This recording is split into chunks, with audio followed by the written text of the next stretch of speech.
Two of the most beautiful cities in the country converge here in Charleston for a primetime matchup in the USL Championship as the Battery hosts San Diego Loyal with Eric Dobransky. I'm Michael Watrain. Great to have you with us here this evening, and playoff implications abound in this matchup. Starting in the Eastern Conference, Charleston with a win tonight would clinch a playoff berth. Depending on how results go with Pittsburgh and Loudoun, Tampa and Lou City, they could find themselves atop the league table after tonight. In the Western Conference, San Diego could reach as high as the number 2 position with games in hand on the teams in the West, but they sit in 4th place right now. And Eric, you look at this Charleston side, Ben Pierman said his biggest key for this group was playing consistently, and that's what they've done of late. And now they're vying for a home playoff match, and an organization that has been absent of the playoffs for 2 seasons, 2-game win streak heading into tonight, have picked up more points on the road this season than they did all of last season. And they're doing it with terrific play in both boxes. You see here the assist by Marcanic on the game winner against New Mexico United. And Charleston just continues to put together really consistent results. And with the absence of Williams and Barajas, it's going to be a player like Nick Marcanic that has to step up. 7 goals, 2 assists. He's going to have to play both goal scorer and playmaker. And he's really going to start on that wide area and then look for him and Avila to really connect and combine in that final third. For San Diego, they are unbeaten in their last 3 matches. A great goal-scoring team is putting everything together at the right time. And an explosive offense. 47 goals thus far in the season.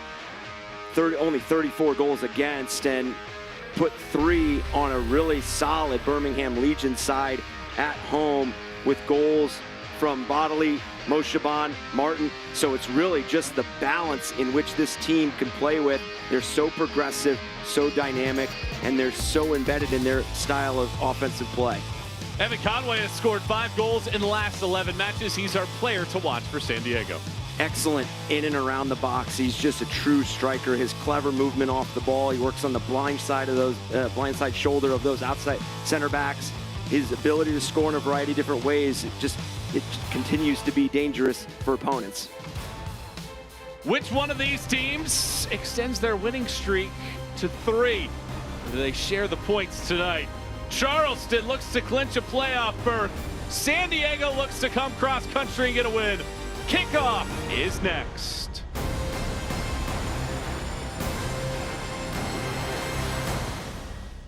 The estimated hold time is now 96 minutes.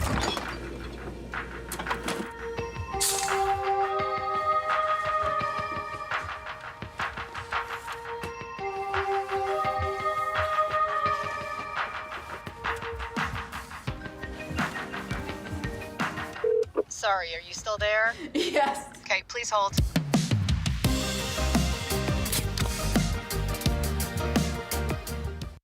You hear all the time about Diamonds Direct's prices and selection and warranties. All true, and all good reasons to give us a visit.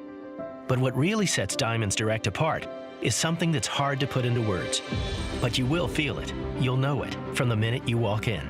It's our unique culture, our passion, our genuine and absolute desire to totally revolutionize the way you experience jewelry shopping. It's why we do what we do. Diamonds Direct. Your love, our passion. This is your vacation, your beach, your fields of green, skies of blue, mountains of majesty.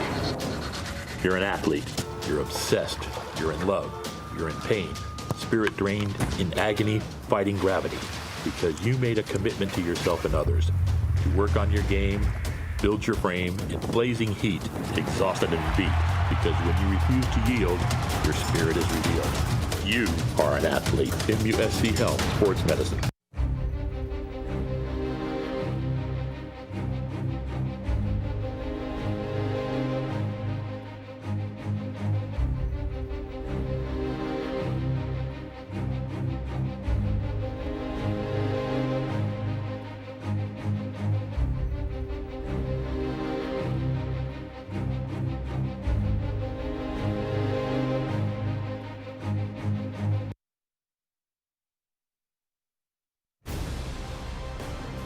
match is brought to you by Volvo. Volvo is on a mission to create a new era of safety and sustainability, and are even building their all-electric 7-seater Volvo EX90 right here in Ridgeville, South Carolina. Starting 11 for Charleston tonight, just one change. That is Arturo Rodriguez with his first start since July 16th. And look for Avila stepping in for Augie Williams, 3 goals on the season. Traeger, 3 goals on the season as well. They're going to be really instrumental along with Markanek in that offensive third. That back line led by Leland Archer making his 24th start of the season. Dodson has started every game for Charleston Battery. This is a team that sits 3rd overall in the USL Championship in overall clean sheets. So Trey Muse is going to play a big part of getting a result tonight as well. Starting lineup brought to you by Bud Light, and San Diego on the other side has no changes. They have 5 players in the starting 11 with at least 5 goals this year. And we highlighted Evan Conway in the open, but Mo Shaban has been on a tear. 4 goals in 3 matches. He has the assists to back it up as well, 5 assists. I mean, I mentioned it in the open. This is a balanced, explosive attack. I mean, you try to shut down Conway, Mo Shaban can hurt you. You try to shut down Mo Shaban, Bodily has the ability to score goals as well. Perez, Martin scored his first goal again, this past week against Birmingham. Adams has a goal. So really, you've got to be really consistent with the way you defend in all phases of the game against San Diego. Should be a great one tonight. With Eric Dobransky and our entire crew, I'm Michael Watrang. Come in and stay a while with us here tonight in an East-West matchup on a Saturday evening at Patriots Point. Here we go, Charleston and San Diego for the second time.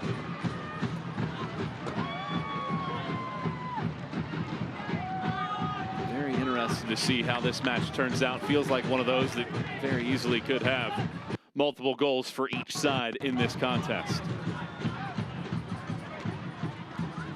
It does, and I think a lot, I don't want to predicate a whole match on opening exchanges, but I think opening exchanges in this matchup are going to be very fascinating because obviously we've mentioned Charleston missing Augie Williams and Fidel Barajas.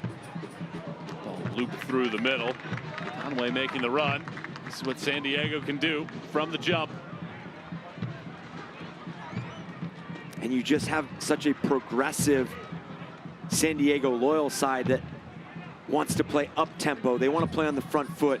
They want to be creative. Facing a Charleston Battery side that, as I mentioned, 3rd in the USL Championship in clean sheets.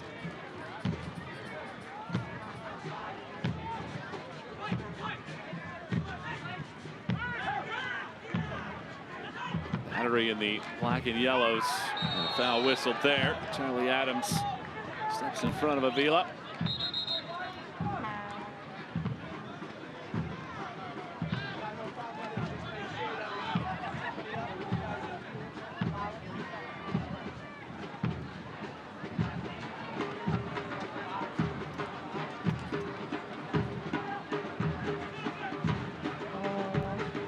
You have a ton of tremendous matchups throughout the USL Championship tonight, but this one in particular, I mean, you have 2 very ambitious sides and 2 sides that have navigated 29 weeks of the season extremely well, whether it's navigating injuries, whether it's navigating absences.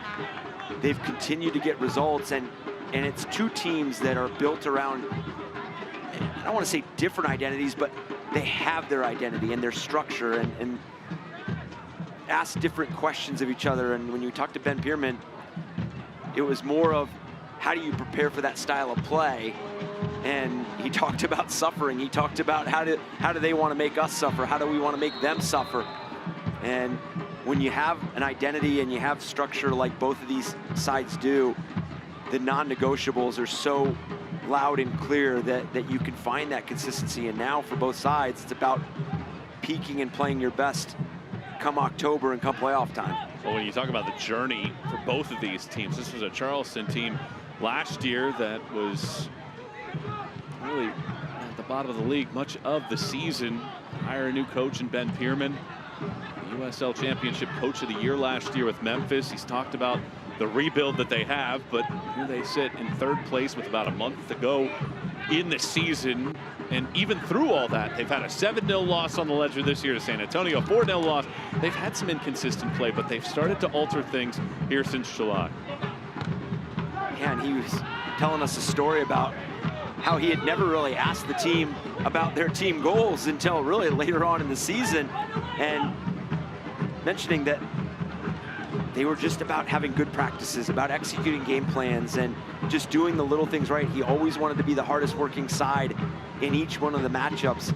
And then as that season went on, they started talking about, hey, hosting a home playoff game is well in our reach and attainable. And this is a side and an organization that has been absent from the playoffs for two straight seasons. So for this kind of turnaround, and again, you find yourself in this position when you're very good in both boxes, and that's what both these teams are doing. They're doing it on the defensive side, and they're executing at a high level offensively as well. Conversely, for San Diego, they came into this league like a bolt of lightning. They've consistently been one of the best teams in the league with a great fan base in San Diego. And the announcement coming out, hopefully in the last couple weeks, that this will be the last year of Loyal. And Nate Miller talked about the mindset of that you have to remember that all these players, the coaches, the staff, everybody that works within the organization, they're human. This ball whipped into the box. Still not completely clear. Markanek takes aim, and Vegas smothers.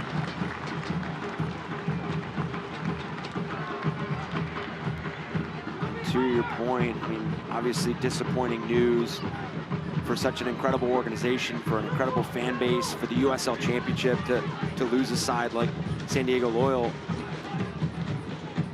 But as you mentioned, Nate Miller, his coaching staff, these players, as you mentioned, they're human, and they've got families, they've got their professional careers, and what they've been able to do and really put aside almost here in this stretch run and play for this city, play for their futures as well. And I think we're going to see an extremely, obviously they've been motivated throughout the season, but you know, talked to Nate Miller earlier in the season, and he just spoke so highly of what this team was capable of and what their ceiling was, and he feels really confident that obviously they're going to make the playoffs, but they can make a really deep run into the playoffs as well.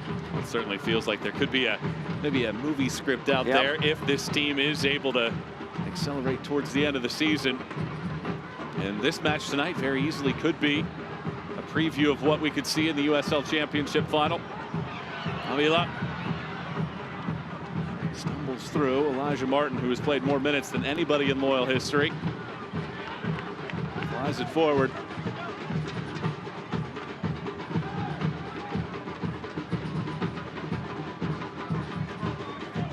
Today's Keys to the Game are brought to you by Gildan, a leader in high-quality, comfortable apparel basics located right here in the Low Country. We can see there for Charleston, it's be switched on from kickoff. I mean, with the adjustments of no Augie Williams, no Fidel Barajas, no, you just missing some players. Jesse Randall's also absent. It's about those first impressions and how you can really influence the start of this match. And I know for San Diego Loyal, it said get the ball to Evan Conway. And I think it's more for not even just the reasons of the goal scoring ability for Evan Conway, but it really can start to shift focus and open up offensively for whether it's Bodley, whether it's Guido, whether it's Moshaban. Charleston clamoring for a foul. Did not win that argument. He's tangled. Avila whistled for the foul.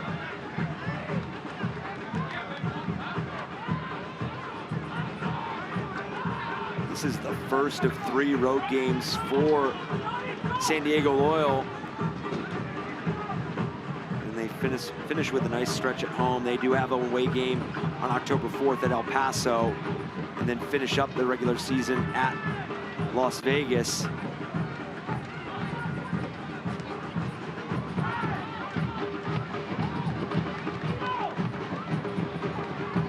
road matches in the next 11 days. They'll travel nearly 10,000 miles in that stretch. It's here to Charleston, back to San Diego, then to Louisville, then to Monterey Bay for a midweek match. Looping ball in, Moshe on the intended target. Everybody knows travel takes a lot out of you, and I think, you know, it speaks to two things. A, the professionalism across the board from San Diego Loyal, the players, the staff, the organization, to be that consistent when having to incur that much travel. And then obviously the depth and the high quality they have within, from top to bottom of the roster, because you know within that travel, within navigating that many matchups in so many days, there's a lot of squad rotation. There's a lot of different changes. Obviously, maybe not formationally and stylistically, because this is a team that is very clear in what they want to do identity-wise. But you do have to mix up who you're using and when you're using them. Nate Miller admitted that the planning started in January for a lot of these trips, and now it's coming to fruition here in September and October. They have traveled a boatload this season, and they have certainly gotten used to it. But as you mentioned, matches at home against Las Vegas, Monterey Bay, and Oakland at the tail end of the season. Their final couple road matchups are at El Paso and at Las Vegas, so a little friendlier in terms of their treks. Here in the 10th minute tonight, no score so far. Loyal have not attempted a shot so far for a team that is tied for second in the league in goal scoring and have only been shut out 3 times all year. And a team this season that has had their fair share of success against Eastern Conference opponents. 7 wins, 2 losses, 1 draw. Out of those 10 games, they'll go from this matchup against Charleston to play at Lou City, another Eastern Conference opponent. Charleston Battery, on the other hand, 4 wins, 4 losses, 2 draws against the Western Conference.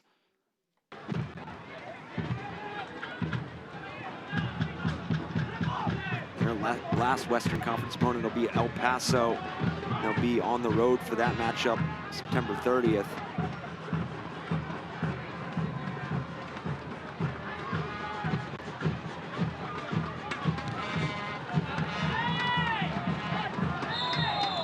Foul.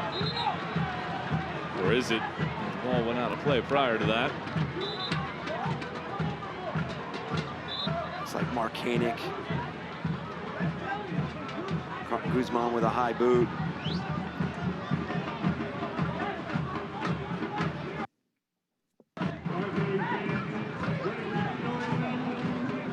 Some early goal scoring around the league already. Pittsburgh have gone up 2-0 against Loudoun. Dikwa and Kizza scoring in the span of about 90 seconds. And for Detroit, Michael Bryant has opened the scoring against Miami. That's 1-0 in the 2nd minute. That match, a lot of good activities going on in the Eastern Conference. Tampa Bay Rowdies hosting Lou City.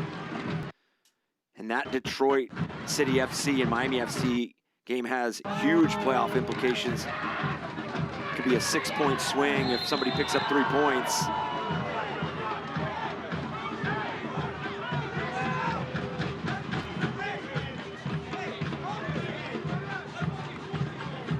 Charleston doesn't need a win to clinch a playoff spot. It would be up to FC Tulsa and Phoenix, perhaps, to decide what happens there. But a win would ensure that Charleston get in. The magic number sits at 2 points. And they start the night 6 points clear of Lou City.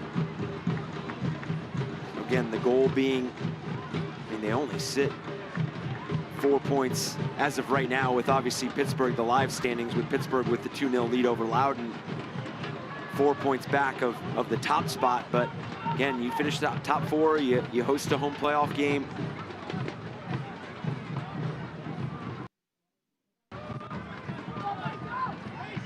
Miller had a high compliment of Charleston, saying that they are very Pittsburgh-like, very disciplined. Guido gets it punched away by Archer. Koenig shuffles it along. Charleston handled the defense well. Still no shot attempts from San Diego in this match. And along with being tough to break down defensively for Charleston, as you mentioned, Nate Miller comparing them to Pittsburgh, you get individual plays like that from Leland Archer, a tackle in the box, an intervention in the box.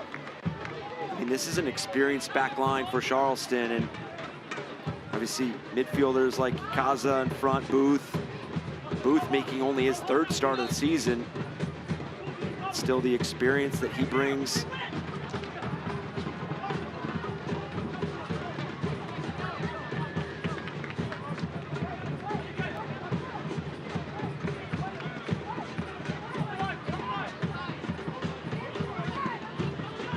Trey Muse for Charleston started every single game this season, 70 saves on the year.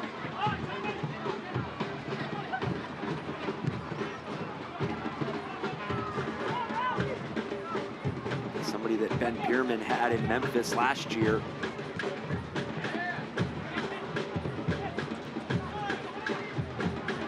Goes to show the confidence they have despite that little stretch in May and early June when they lost 7-0 to San Antonio and 4-0 to Indy 11.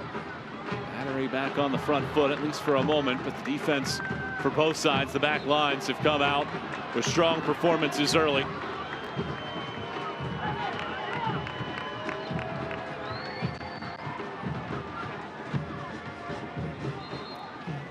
Yeah, when I mentioned being consistent in both boxes, I might have skipped over maybe that middle part of the season where they conceded the 7 and the 4. But since then, they have really started to put things together, especially in the defensive side. And you go at New Mexico United and get a 1-0 result.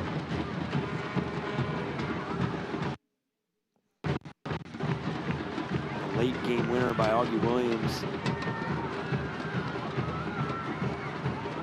Tommy Luck.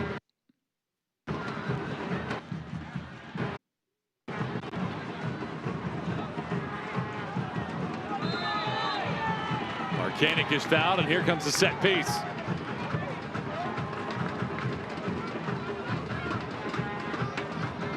In a dangerous area early on.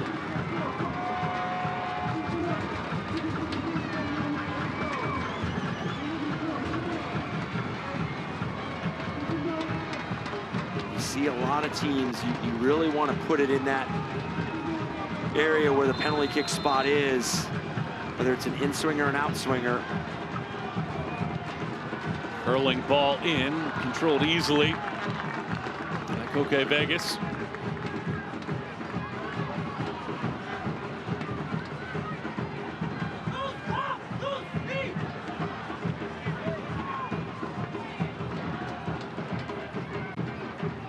As you'll see, the way that Koke Vegas joins his team in possession, an 11th field player.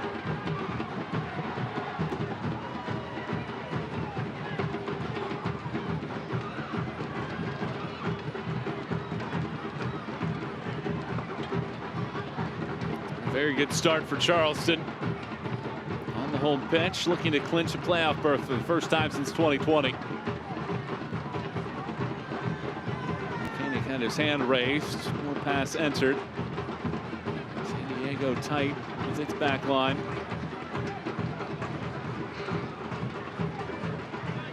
This is how you slow down an explosive offense. So you keep the ball. Again, that possession with a purpose. They've been able to swing it a couple times here.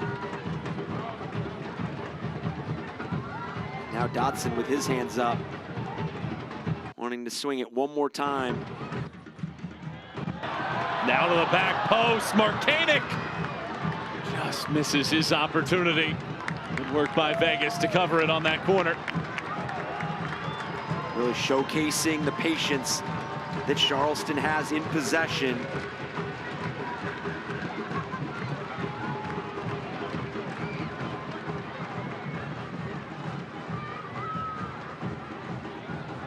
As you mentioned, it's a positive start for Charleston.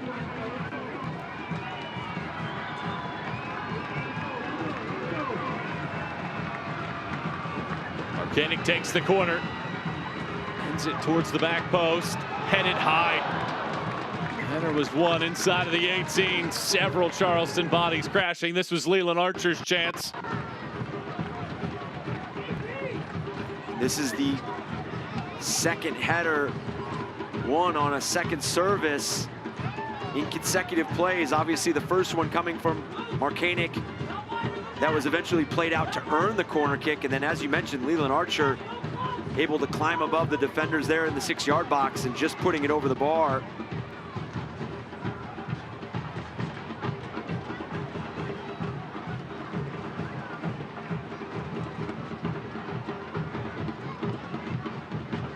th minute, no score between Charleston and San Diego here in this East versus West matchup. Michael Watrang, Eric Dobransky, and our entire crew, glad to have you on board this evening.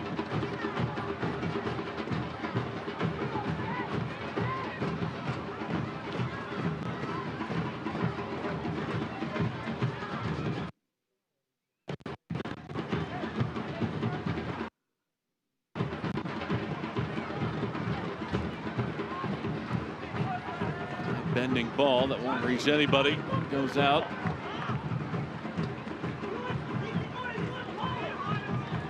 As we were talking about, though, Ben Pierman said that he thinks San Diego is the best team building from the back because Koke Vegas does play like an outfield player.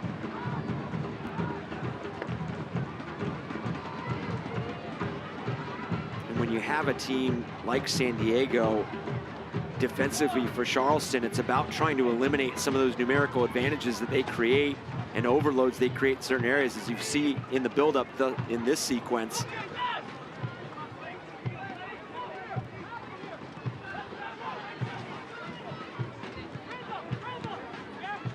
And a lot of that comes from not only the initial 1 versus 1 pressure and how you close down a player, as you see Koke Vegas well out of his 18-yard box and really adding, as I mentioned, that 11th field player. But it's about screening passes as well and trying to add that quote-unquote extra defender by screening those passes and those passes, denying those passes, those entry passes. Conway carries it through. Volleying shot attempt, just saved by Muse, second in the league in saves. Adrian Perez denied. First shot attempt of the match comes in the 22nd minute. And it comes from winning a second ball, and I think that's where some of this momentum has been in favor of Charleston here early on in the first half, is a lot of those second balls are dropping and being picked up by Charleston. And here in the attacking third, San Diego picks up 2 of them. And Perez finds himself right outside the 18-yard box and just met with a really good save by Trey Muse.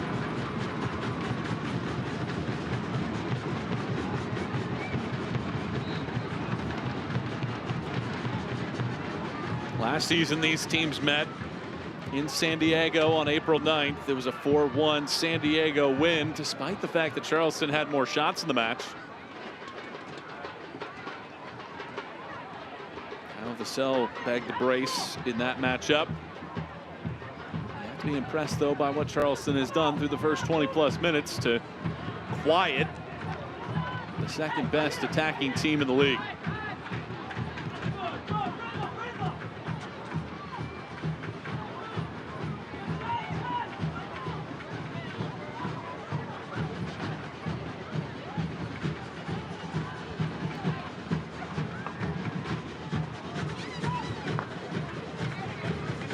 Bodily.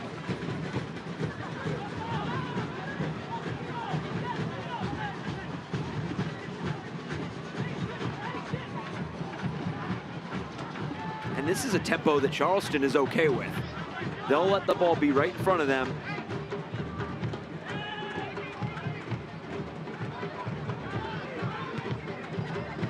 Ball swung in, Moshaban! Just wide. A little glimmer of space is all he needs to score. Just missed by Whisker. But it is when that progressive pass is made by San Diego. Moshaban just so good at working in that space in between the center backs. And that delivery by Bodley, just spot on, the pace, the location.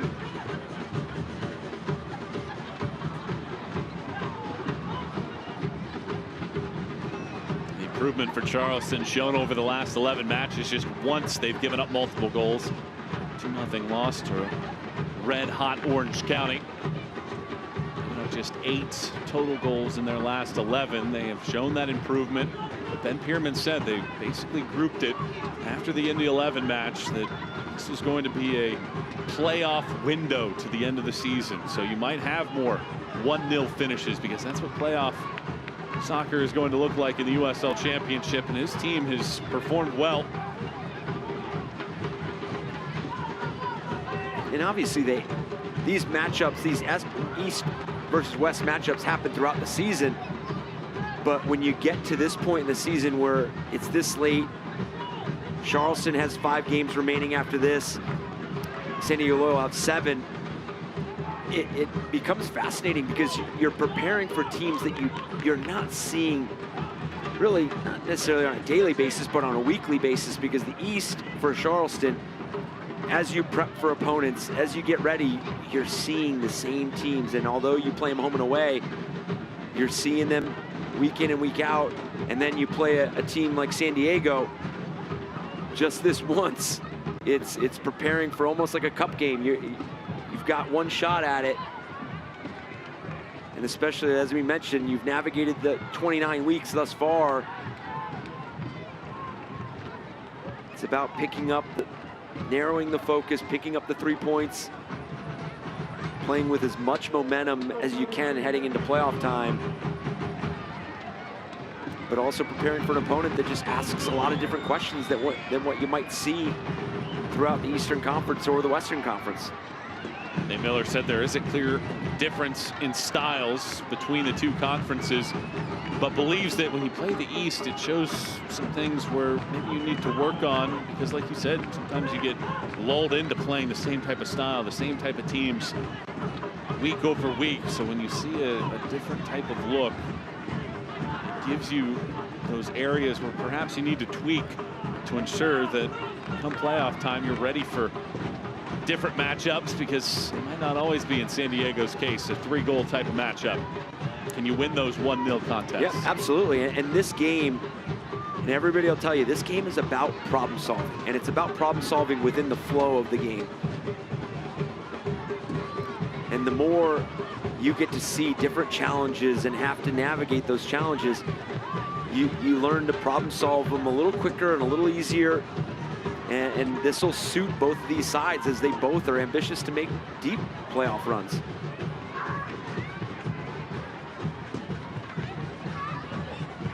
Shabon the target, took a bounce. Charleston playing without one of the leading goal scorers in the league, Augie Williams, and the leading playmaker in the league, and 17-year-old Fidel Barajas on international duty. San Diego have dealt with injuries throughout this season, a couple ACL injuries for the season. They've made some smart additions. Both groups have gone through some speed bumps, but sitting right now with back-to-back wins in the bag, looking for a 3rd straight tonight. Guzman.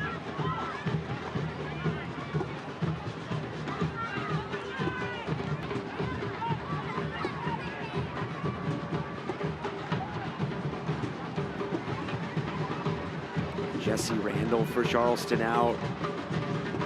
His New Zealand under-23 team qualified for the Olympics. So congratulations to Jesse Randall as well. But Space open on the left side. It's a crossing pass that gets cleared away. And Charleston will have a corner opportunity for the second time tonight.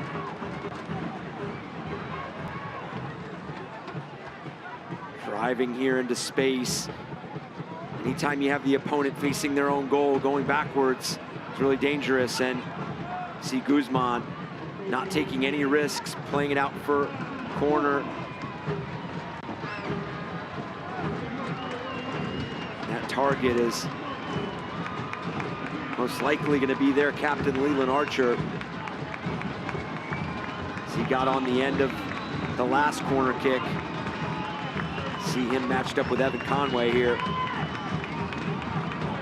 It's taken short. And then we get a foul in the box before a cross can even come in. Okay, Vegas taken out. And going back just briefly to Williams, Barajas, and Jesse Randall representing their countries, and Ben Pierman really reiterated that representing your country is one of the greatest honors. He was really proud of those three, really happy for those three as well, and every player from Charleston Battery that go on throughout the season to represent their country. And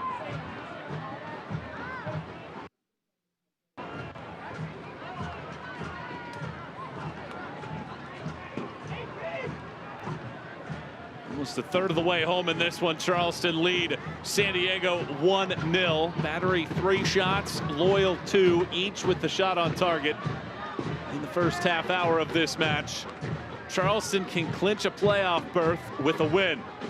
San Diego can continue to trend up the Western Conference table with a solid result on the East Coast.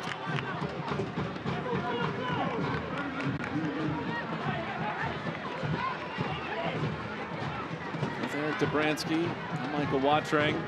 Thanks for tuning in tonight.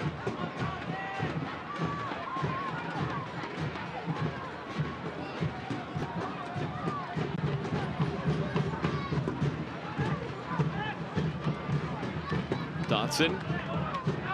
It's his team a throw.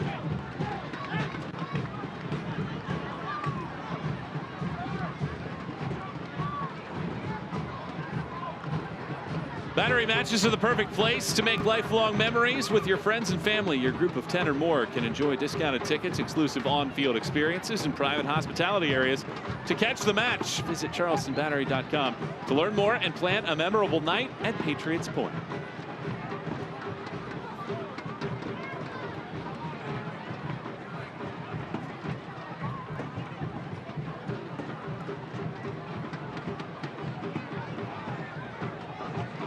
Three more chances after tonight to check out Charleston here at Patriots Point. FC Tulsa, Miami, and Birmingham.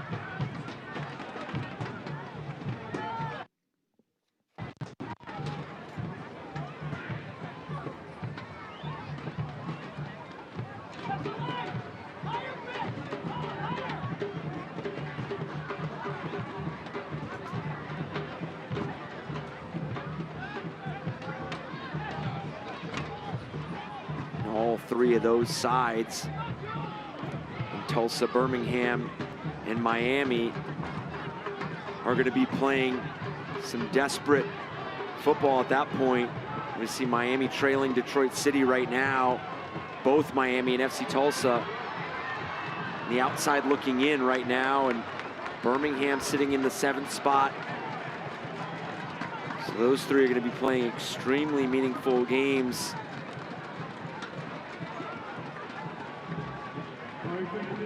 Martin spikes it out. Slide tackle and a corner coming up. Let's see if Charleston fare better on this one than they did on the previous. Before the foul was called on the previous corner kick, they had committed to playing short, Charleston has had. So let's see if they commit to going short again.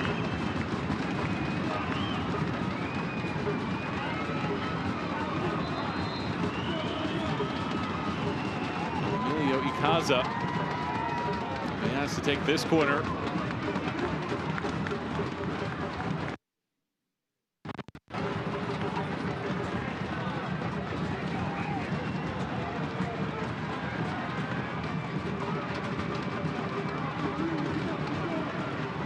Flores again steps in. Having to discourse Vegas, Winter and company. Mechanic has now joined Ikaza near the flag, and Elijah Martin eavesdropping.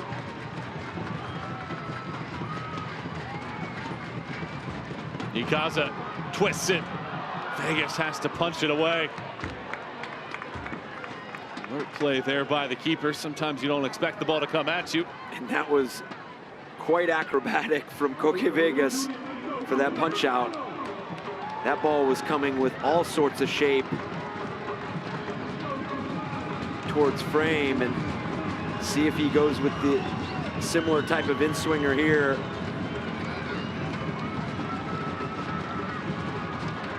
This one back post. Vegas has to dunk it over the top.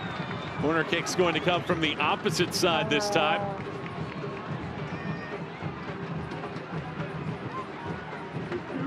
Carrying this one over the bar. This one a bit more straightforward than the first one.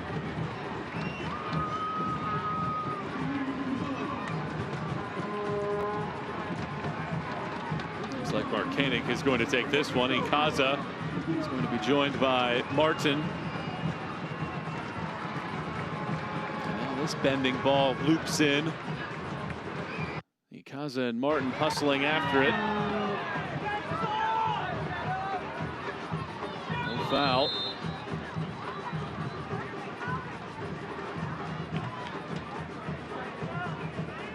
And a good spell of play from Charleston again. I mean, San Diego's had its moments. Obviously, Perez, the left-footed strike that really forced Trey Muse into a tough save to his left. But besides that, Charleston has really controlled the tempo, controlled the pace, and have earned themselves some really good, not only free kicks, but corners. And as those corners continue to add up, if you can continue to earn them, it just allows you to give different looks and get different looks of what space and areas become available. So something you could use later on. Obviously, they had the foul on the one they went short. So didn't get a great look at what the movement was when they committed to that ball, but we see Rodriguez a little hobbled.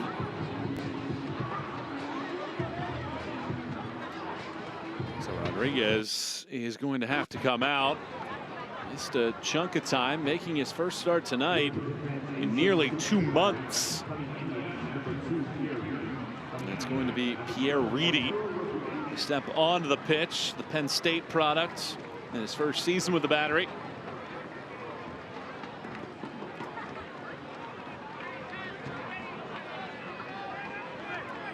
Unfortunate to have to see Rodriguez come off this early in the first half.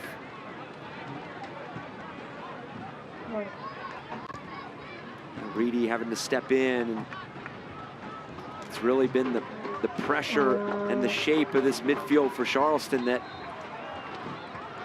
has made San Diego have to work outside in possession.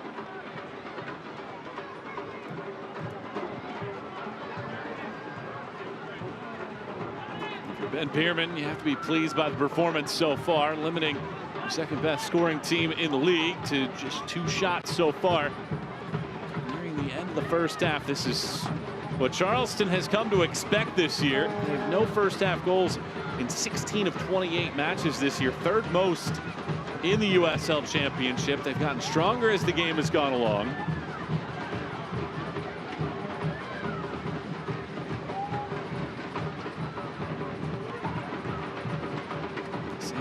Meanwhile, have scored multiple goals in 16 of their 26 matches this year. Looking to unlock something here at the end of the opening half. Galloping run through. Instead, Muse comes out and a foul is whistled as Archer stepped in front.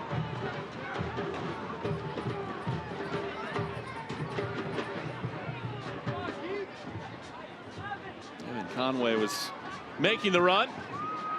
Barrels over the Charleston captain. And that's somebody that we have not mentioned on the offensive side thus far. We talked about the importance of them getting Evan Conway involved, and that doesn't mean that he's not occupying Palma and Archer on the moments that San Diego are in possession. But you just haven't seen some of the sustained sequences that you see from San Diego.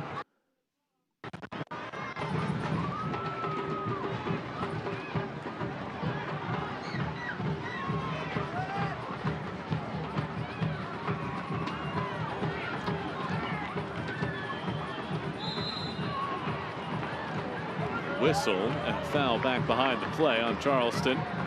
Grant Stoneman draws the contact. Closing in on 250 minutes since the Battery last conceded a goal. That was 3 weeks ago against Orange County. Tying their third consecutive clean sheet tonight for the first time since 2019.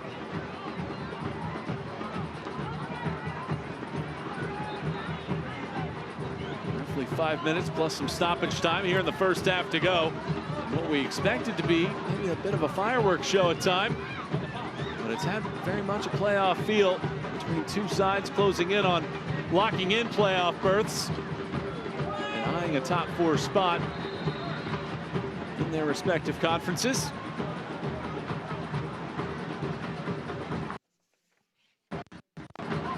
And you fully expect, and you know that there will be halftime adjustments. There will be things that this coaching staff, these players recognize as not only areas of improvement, but areas to expose each other in terms of the spacing, the numerical advantages, where you can get the ball maybe quicker into different areas.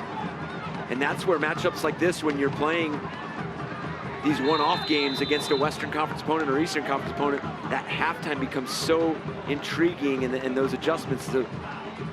We're not done with this first half, clearly, and obviously Charleston has found a lot of success, but very interested to see what both of these sides look to do at the break and going into the second half, as Charleston now line up for a free kick that is almost identical to the one they had about 25 minutes ago.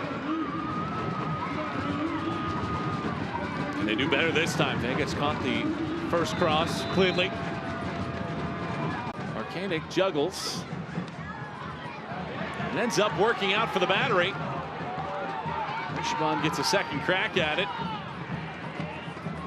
So much pressure, and finally Moshaban sends it away. The all-time leader in Loyal history and appearances. Tonight's number 106.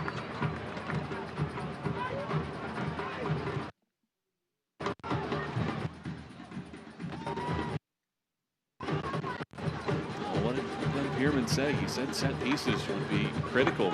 That would be one of the keys to the end of the season. And so far in the first half, may not be a completely passing grade for his side. Especially for two teams that know that they're going to see themselves in the playoffs. It's about game-changing and game-defining moments, and a lot of the times set pieces and those set plays become those defining moments. Arcanic shot gets blocked. He had Derek Dodson, the only man on this side of the field. Instead, we'll get a stoppage here.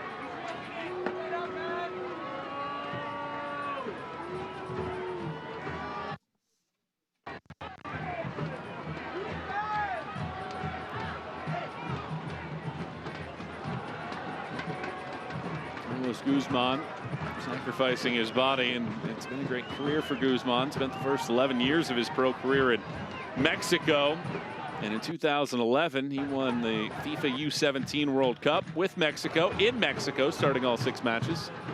And it's that kind of experience that you want to bring into your team in the second half of the season to give you that jolt despite all the injuries that the Loyal have had.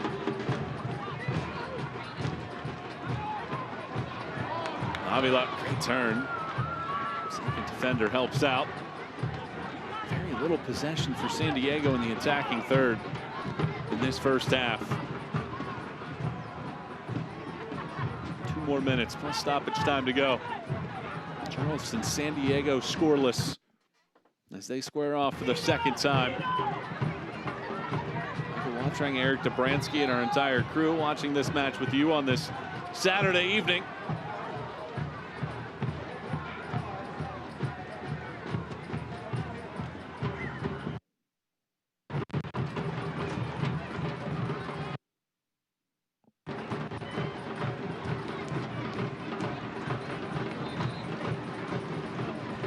San Diego has just been unable to sustain any sort of rhythm. As you can see, it's a lot of these second balls have been picked up by Charleston. It's a well-timed ball. Avila lets it drift. Vegas denies. But the flag was up for offside. It was a fine ball. Tristan Traeger ended up latching onto it after Avila. Vegas coming out, stopping it nevertheless. And that's the idea.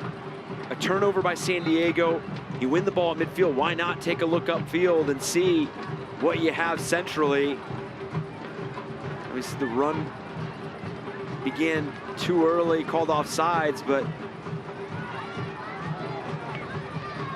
those are those plays that start to change that mindset just a bit in terms of you got to be careful. When you lose possession, you become a little bit more cautious. When you have a back line that starts to retreat just a bit more, and you start to expand some of that space that you can play into.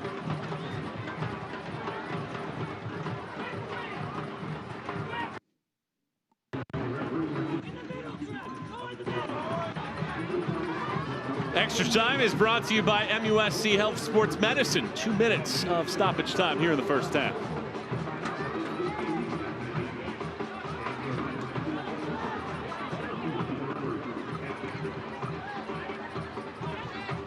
If somebody's just tuning in and expecting to see goals on the board, how would you describe what we've seen in this first half? We've seen Charleston really be patient, but finding that urgency in the final third, as you see right here, building through phase one and phase two. It falls perfectly to Tristan Traeger. He ripples the rope, and it's a first half stoppage time go-ahead goal by Tristan Traeger. Charleston on top, 1-0. And that would almost come to define what this first half has been for Charleston Battery, is the commitment to get numbers in the 18-yard box, to get numbers in the final third. We talked about that balance between being patient and urgent. They have been patient in the buildup in phase one and phase two, but it has really been the commitment to that final third that you've seen throughout this first 45 from Charleston, and there it pays off. Ball falling kindly to Tristan Traeger, but making absolutely no doubt about it, putting his side up 1-0 right before the break. 5 of the team's last 6 goals had been in the final 20 minutes of a match or later. And here tonight, it was a stoppage time strike from Tristan Traeger, his 3rd of the season. And without Augie Williams, without Fidel Barajas, Pierre Reedy comes in as a sub. And 10 minutes later, rewards the group with a solid cross. And Traeger pounding one in that Vegas has no chance on. Traeger now with his 4th goal of the season. And I mentioned those halftime adjustments. This is a way of redefining those halftime talks and adjustments. You get a late goal to end a half. But momentum's a funny thing in this game. You can carry it into halftime, but it absolutely does not guarantee that it carries with you into the second half. So these are 2 teams that are going to take a look at what's working, what hasn't been working. And now for San Diego, they're going to have to fight for an equalizer.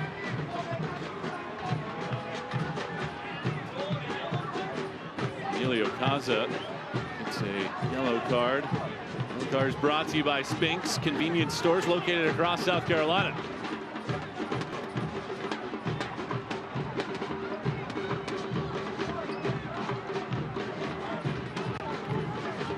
Well past the minimum stoppage time. Ball trickles out, and Gerald Flores blows the whistle. How about that little bit of late fireworks from Charleston, and a 1-0 edge at halftime, and you have to be satisfied if you're Ben Pierman with your performance. Frustration setting in for San Diego. Yeah, because it's really almost been a complete performance for that first half. They really controlled the tempo, they controlled possession, they played on the front foot. They didn't necessarily play it at a frenetic pace where it was up and down, but they played at a pace in which suited them, and they rewarded themselves there to end the first half on the Traeger goal. But for San Diego, they're gonna have to start figuring out how to build through that midfield and find players like Evan Conway, Mo Shaban, Guido, names that we haven't really called out there in the first half on the ball in the final third. So some major questions for Nate Miller and his side going into the break. Charleston gets a first half stoppage time goal from Tristan Traeger. And the Battery are in position to clinch a playoff berth. The San Diego have a comeback. It's 1-0 at halftime.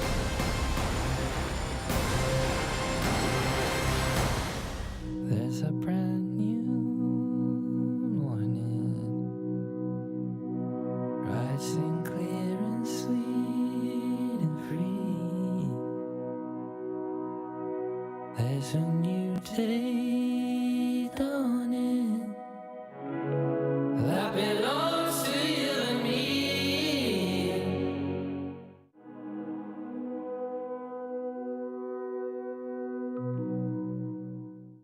This is your vacation, your beach, your fields of green, skies of blue, mountains of majesty. You're an athlete, you're obsessed, you're in love, you're in pain, spirit drained, in agony, fighting gravity, because you made a commitment to yourself and others to work on your game, build your frame in blazing heat, exhausted and beat, because when you refuse to yield, your spirit is revealed.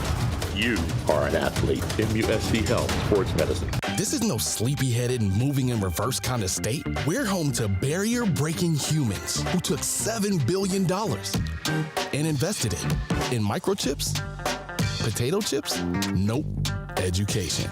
This investment, it builds jobs and more jobs where people create things like flying, not that. Who does all this?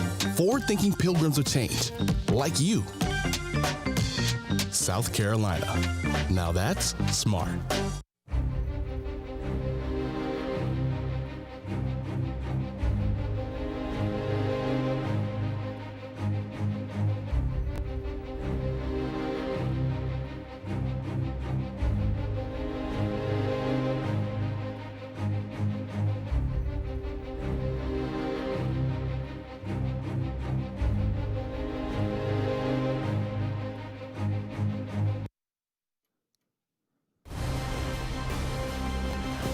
A first half stoppage time goal from Tristan Traeger has Charleston on top by a 1-0 tally at the half.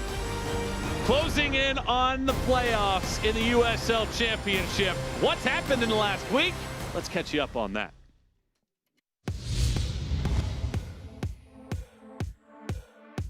Another look here on this TLC replay, and it all started with the run of Sergio Rivas. He made his way around two Las Vegas Lights defenders en route to chipping that one over, and the link-up play between those. Started with Barrera, and into the feet of Elvis Amor. He's on the races, turns on Lasso, and just puts his laces through it. Connor Sparrow, look at this turn. Sends Lasso to the woodshed. Lewis Hilton can't catch up, drifts away from Clemont, and look at that drive. This ball and watches Phoenix breaks multiple lines as they build inside the 18. Trejo touches, no players from RGV step in front of them. He sees that space and where the goalkeeper is in the field. From Navarro. Navarro is sniping this evening. It's a great hit on his right foot. Petrovic with the goal. That is back post.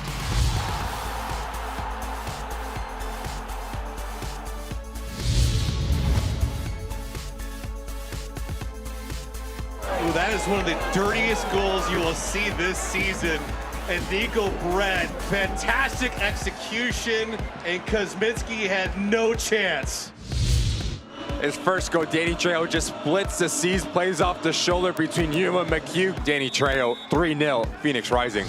Looking at the near side officials, that flag up? No, not yet. Sordo, Rivas with the chip, and he scores! Sordo and Rivas, they know how to celebrate. Asante charging forward, looking back post, Gonzalez!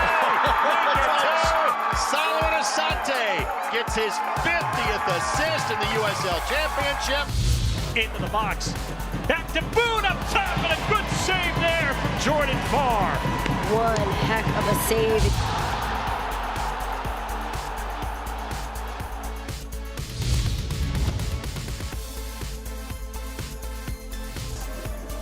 Cedeno centers, tried to flick it on Rodriguez, saved by Saldana.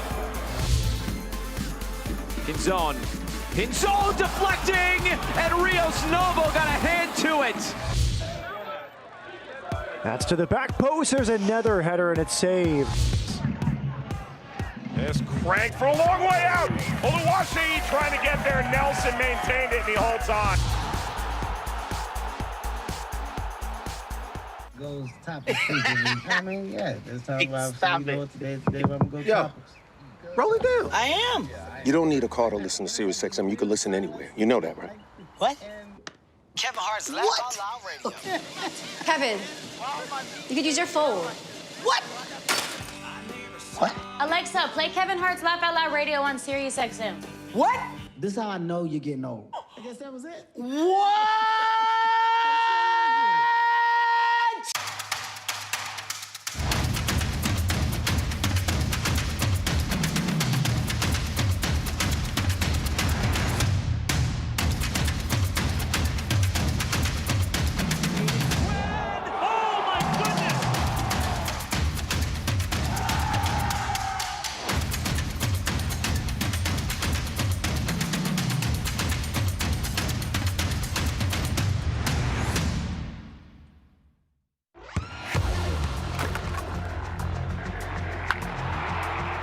We all have goals.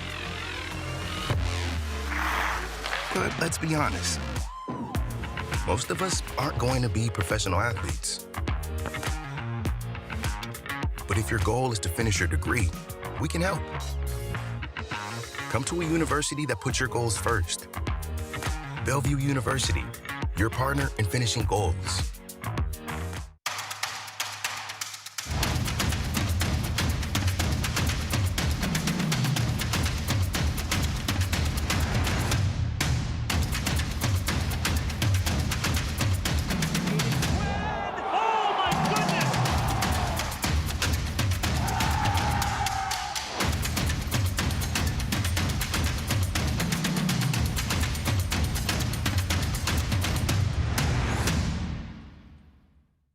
There's a brand new morning, rising clear and sweet and free.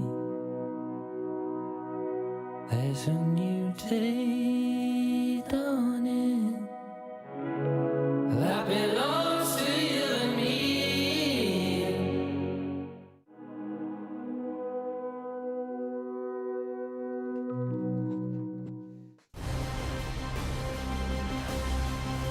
Tristan Traeger scores in the first minute of first half stoppage time. And it is Charleston on top at halftime against San Diego by a 1-0 edge. Time to take a look around the rest of the USL Championship and what's going on around the league. Oakland Roots announcing Cal State East Bay is the 2024 venue. How about what Orange County is doing right now? 8 consecutive wins. It's the 5th most all-time. One more, and they're 3rd all-time, tying Tampa from 2021 and Real Monarchs from 2017. And welcome Portland, Maine, USL League One franchise. USL to Portland is Maine's first professional soccer club. 2025 will be the kickoff for the USL in Maine. Upcoming schedule in the USL looks like this. Later on tonight, Switchbacks hosting San Antonio. That'll be a fun one. And there's that aforementioned Orange County group. They'll be at home against El Paso. Las Vegas, 2 matches over the next couple days. Oakland tonight, El Paso on Wednesday evening. And right now, some scores to look at around the USL Championship that we're keeping our eyes on are these. From Wednesday, Memphis beating Tampa Bay, but they have gone on top. Cal Jennings, a goal. Eastern Conference this time of the year, so great. A lot of scoreboard watching. Yeah, and Loudoun pull one back. Their 2-1 deficit against Pittsburgh, and that Detroit City FC and Miami FC. That's going to be a big matchup throughout the night. Halftime 1-0 DCFC, and see if Miami FC can get one back in the second half. Memphis, Monterey Bay on the cusp of making the playoffs. So that, obviously games left, but picking up 3 points and picking up points to finish up the season are going to be really important for Frank Gallup and his side. Everybody keeping an eye around the league. Charleston leads San Diego right now by 1-0 margin at halftime, needing a win to clinch a playoff berth for the first time since 2020. First half highlights, stats, and the kickoff comes your way when we come back here to Patriots Point. The estimated call time is 96 minutes.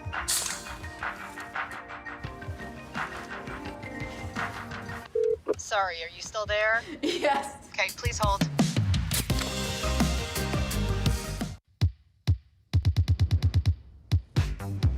Hey Google, turn up the heat.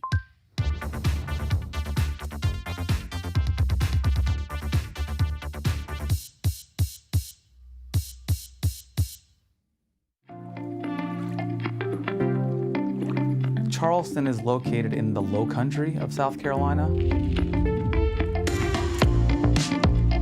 The history here, it runs deep, and you can't imagine being anyplace else.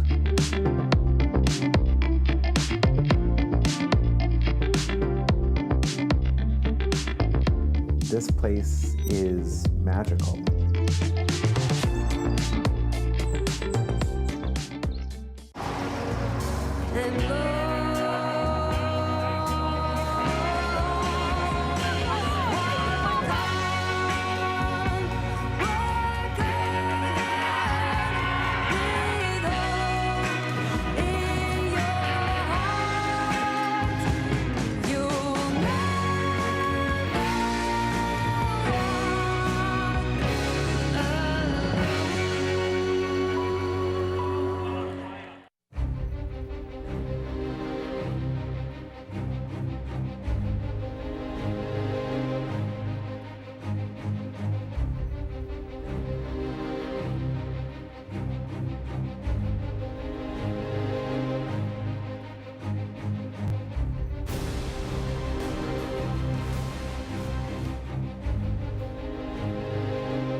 Tonight's match is brought to you by Volvo. Volvo is on a mission to create a new era of safety and sustainability and are even building their all-electric 7-seater Volvo EX90 right here in Ridgeville, South Carolina.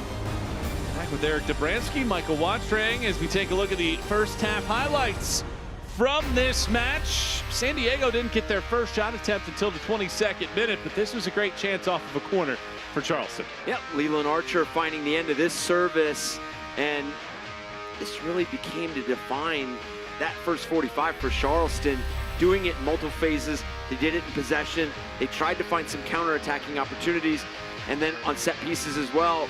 And then the Perez opportunity here, second ball to Evan Conway. Ball gets a little deflected, and then the left foot by Perez, Trey Muse into a really good save going to his left. And then as the first half was closing, this clipped ball in,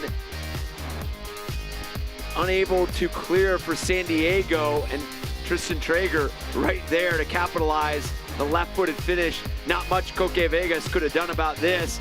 The ball played in by Reedy, who had to come in as a substitute for Rodriguez, who had to leave that first half midway. And Tristan Traeger puts his team up a goal right before the break, and really just adding to possibly that complete performance for Charleston. They did it on both sides of the ball, defensively slowing down this San Diego offense, and then offensively creating a number of good chances. 1-0, Charleston on top thanks to their second first-half stoppage time goal of the season. And now the challenge to try to keep San Diego at bay for a second consecutive half. San Diego had just 2 shots in the opening half. Halftime stats brought to you by Heineken. 5 shots to 2 in favor of Charleston overall. And the percentage was San Diego with 53% of possession. And 3 times that San Diego have been held scoreless this year. March 25th, 1-0 at Sacramento. March 27th, or May 27th, 2-0 at Oakland. And August 12th, 1-0 at Memphis. That's a league low times that they've been shut out. Let's see if they have it in the second half. And that's why, and we talked about it shortly before the Tristan Traeger goal for Charleston, that being scoreless in that first 45 was a bit of a surprise. Obviously, Charleston missing Augie Williams, who has 11 goals on the season, Fidel Barajas. But still, these are 2 teams that are extremely balanced offensively, and for San Diego, explosive and dynamic are just a few things that come to mind when you talk about the 47 goals that they've scored thus far. And you mentioned only being shut out 3 times. So I would dare to say that the next goal is going to be important for this match. Charleston really probably feels they need to keep that momentum in their favor and find a second one. And San Diego. Traeger running into space. Tristan Traeger having himself battery leading 2-0. That's one way to start a second half.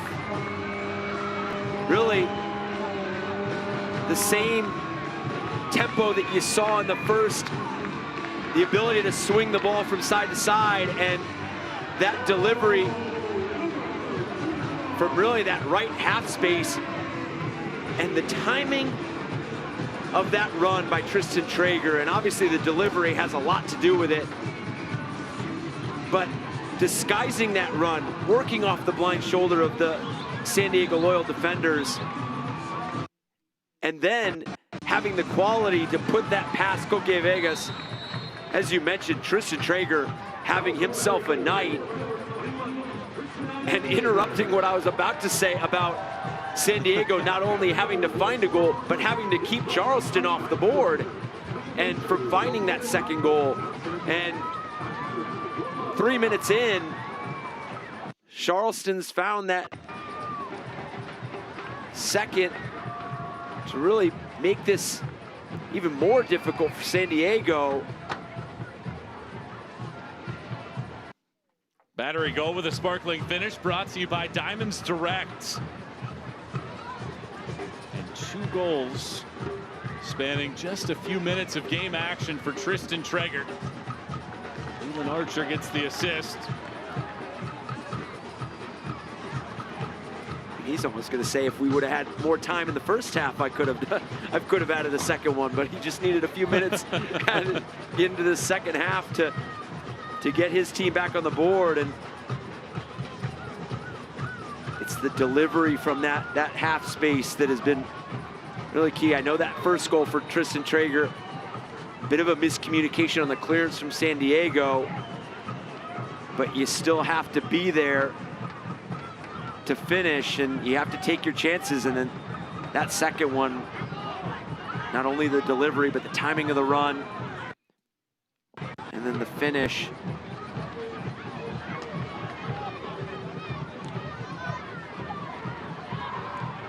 Guido is fouled. San Diego have scored multiple goals in 3 straight matches. They've done so 8 times in 12 road contests. So with 40 minutes to go, obviously the work not done, but with all of that said, still just 2 shots for San Diego, and that potent attack that we've heard so much about and that we've watched all season needs to come to life here in these final 40 minutes. 2-0 Battery on top. Guido. Adams. Guido taps it. Adams charges. Guido resets. Cycles. It's headed out and a corner kick coming.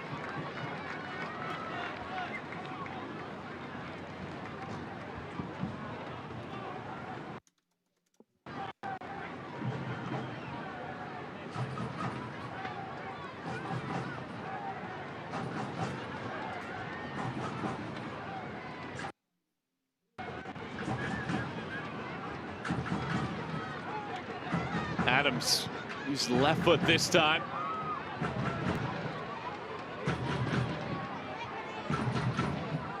Back into the box it goes. Archer strides to it. It's another corner kick coming.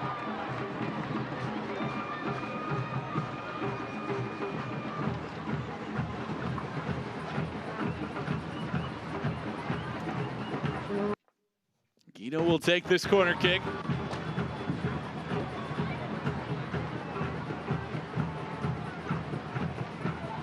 San Diego could use a quick response now.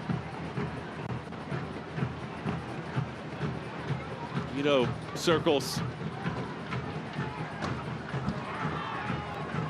Out to punch at it is Muse. Alert there, he's been one of the best in the league this season. Only Oliver Semla of Blue City has more clean sheets.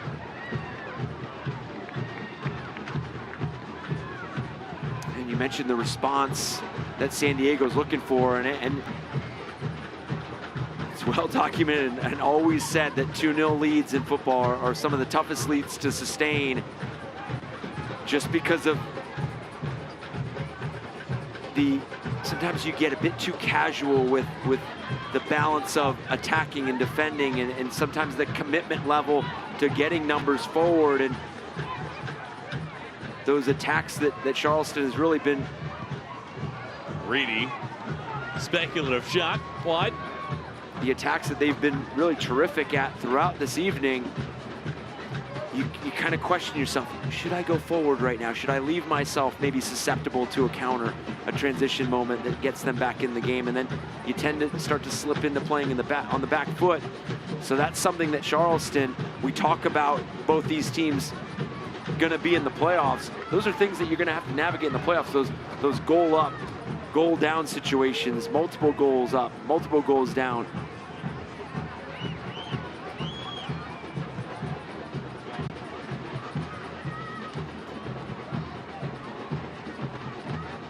Nearly 10,000 miles of travel over the next 11 days for San Diego. Work to do here tonight for a team with a variety of options for where they could finish on the league table, gripping on for dear life to that final home playoff spot, number 4. When you bring up a great point,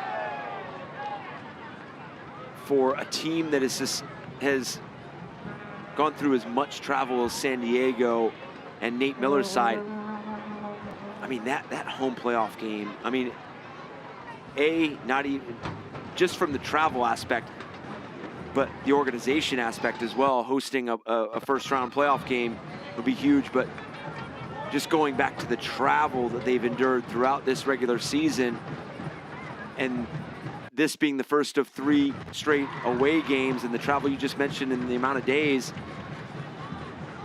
finishing top 4 would be really important for the Loyal. Adams fires it in. Second ball coming back. Decides to lay for Bodley. Stoneman the closest target. Ikaza in there as well. And then Stoneman winds up barreling into the backside of Archer. And goal kick coming.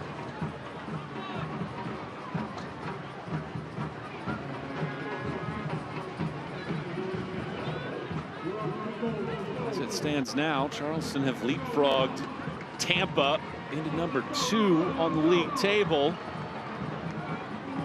after Wilson Harris scores in the 46th minute.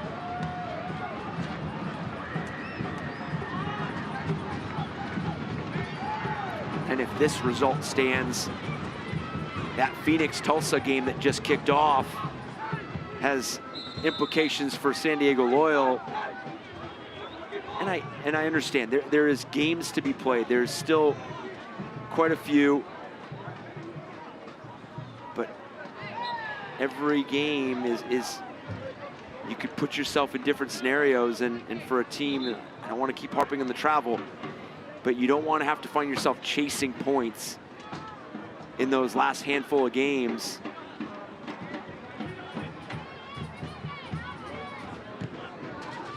Ultimately could be a 3-match stretch with these 3 road visits to Charleston, Lou City, and Monterey Bay that could really decide where San Diego sits on the league table when all is said and done. And you talk about the stress of going after points. I mean, Lou City towards the top of the East, now equalized with Tampa Bay, but sitting in that 4th spot in the East.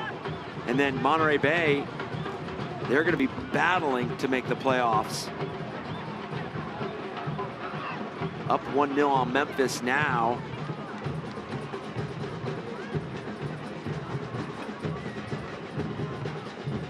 Out-of-town scores brought to you by Charleston Airport. The Battery have held up their end of the bargain, looking to punch their ticket to the USL Championship postseason for the first time since 2020. A win accomplishes that this evening. 2-0 up thanks to Tristan Traeger's 4th career brace. Had 3 of them last year with Atlanta United too. Here he is in space. Ikaza. Guido. Nifty ball in for Marcanic, but cleared away. Guido, Conway. Loyal still sitting at just 2 shots, and they haven't attempted 1 in the last 30 minutes. And plenty of time for San Diego Loyal. They don't have to rush anything, but you just mentioned those stats. This game is still yet to see them really pick up the rhythm and the tempo that we're used to seeing. As we see Coque Vegas again joining high up the field, being a playmaker that he typically is for this team in possession. But you just haven't seen San Diego be their typical selves going forward. But it only takes one play to get back in, and I know from experience coming back and being down 2-0, you're really trying to get your team to find one before the 70th minute. You give yourself, you cut into this lead by the 70th minute, you have 20 minutes to go find the equalizer, or possibly split that into 10 and 10. Find the equalizer before the 80th, and then you give yourself 10 minutes to go find the game winner. So you kind of break this down, but first you got to stay switched on and defend this corner by Charleston.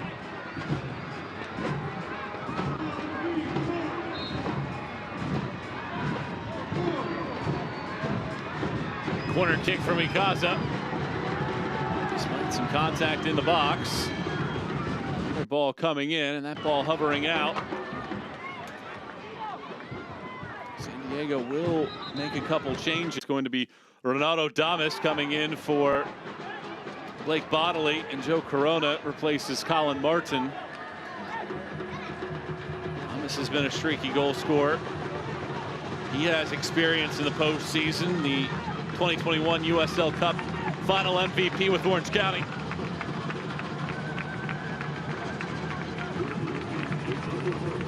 And here in the 60th minute, it's Charleston 2 and San Diego 0. Michael Watring, Eric Dobransky watching this one with you on a Saturday night. Battery can clinch a playoff berth with a victory here tonight. So far, so good. 2/3 of the way home. San Diego bringing on a player in Ronaldo Damas. 7 goals on the season, 2 assists. Dangerous attacker, as you mentioned, that 2021 USL Championship season, winning it all with Orange County, named MVP. He's on the ball now. Brings that extra layer of dynamic play. There's a hard-hitting ball in. Moshaban touches. Perez wide, cuts it back, intercepted. It really looked like Moshaban wanted that service earlier, and Perez decided to take a touch and drive the ball back. Charleston well defended there, but it looked like Moshaban had really committed to that far post run. Sometimes when you're struggling to get things going offensively, sometimes putting a well-driven low ball across the face of the goal is as productive as it gets, because if it doesn't hit your player, it might hit somebody else.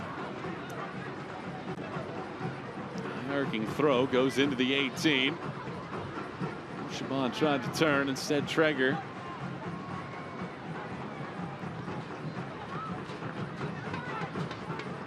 Right back through. San Diego have had very little attacking possession in this match, and just as I say that, they give it away.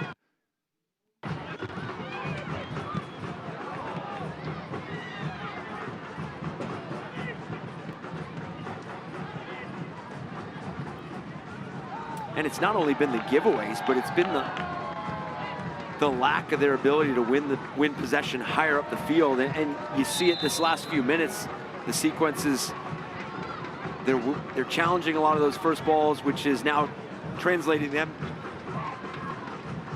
to winning possession on the second ball. And I know it sounds simple, but that really does add a lot of value to what you can do offensively.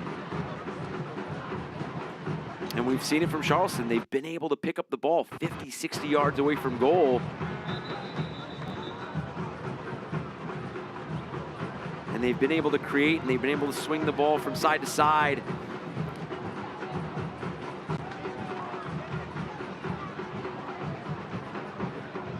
It'll be a free kick for San Diego. Corona stands on top of it.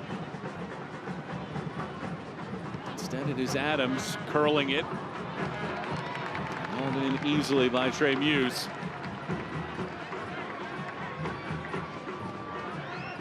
Yeah, other than that save against Perez in the first half, Trey Muse hasn't really been called to make too many big saves, but that just goes to the credit of the communication in the organization from Trey Muse, that back line, and moving forward through the midfield and that front line, been able to really prevent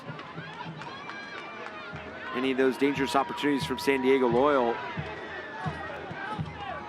So sometimes the best saves are the saves that you don't have to make as a goalkeeper, but that save to his left on Perez was when the game was clearly at 0-0.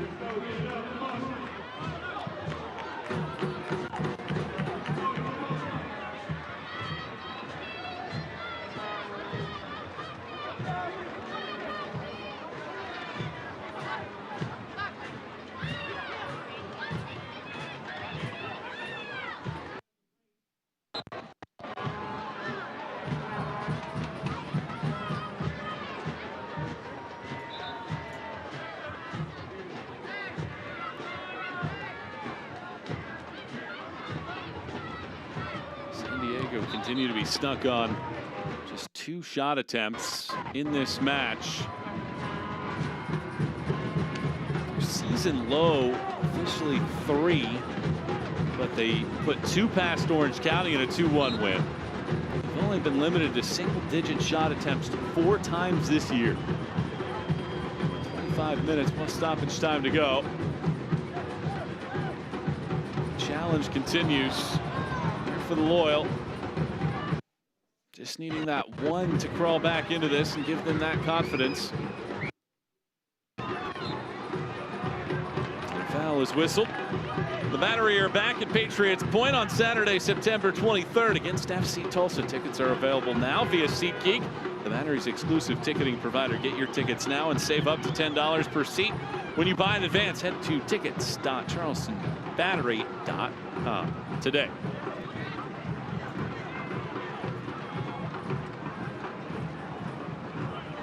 Hughes clears.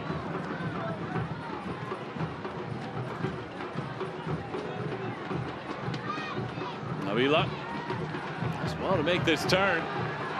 He goes down. And rather than play advantage, it's going to be a booking here as Avila did well to make that turn, and Grant Stoneman is going to be shown a yellow card.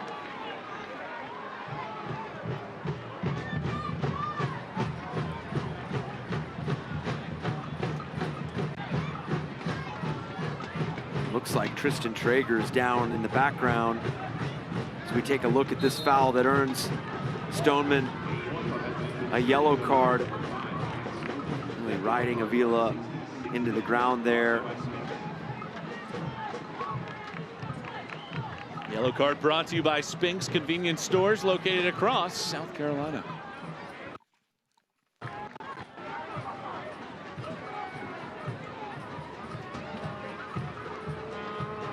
Charleston will make a change. Joe Schmidt is coming on, and Tristan Traeger will come out. And Traeger has left his imprint on this match. His first brace in a Charleston uniform after he had 3 last year with Atlanta United.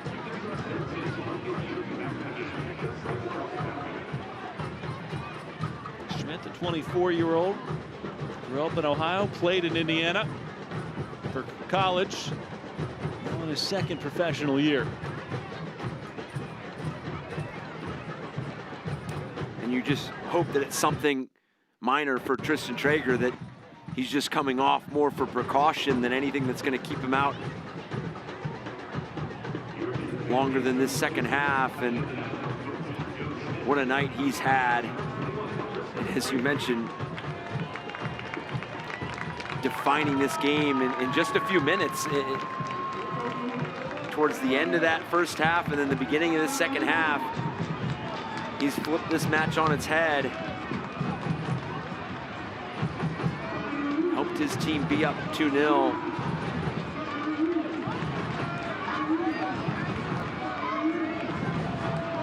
Goals number 3 and 4 for the season for Traeger.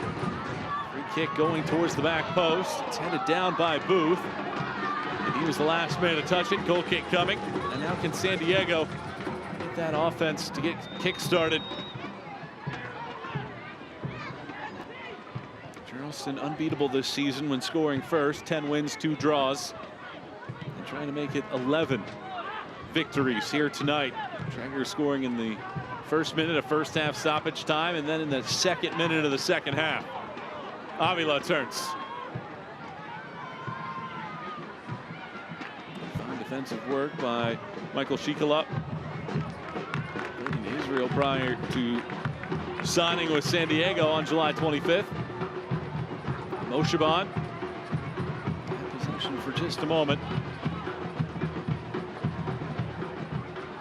Just a lot of credit to Trey Muse, Leland Archer, Palma, Crawford, Dodson. What was this tackle? Conway went down.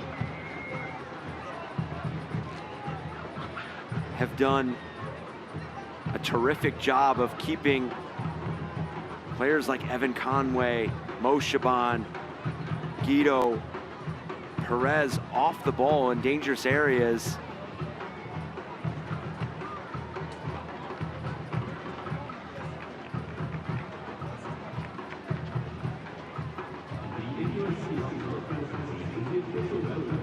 See this tackle again.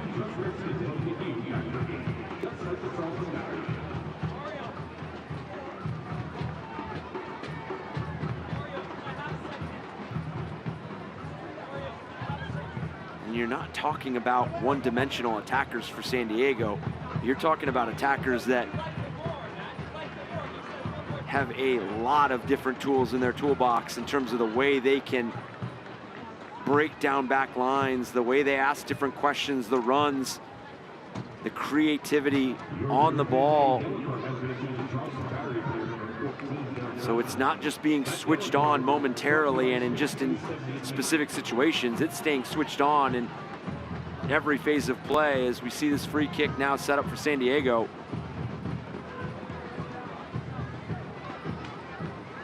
Dodson shown the yellow card. 71st minute we go. San Diego looking for a jolt. Into the box it goes, and a foul is going to be whistled. And a card is going to come out with Thomas undercutting Muse.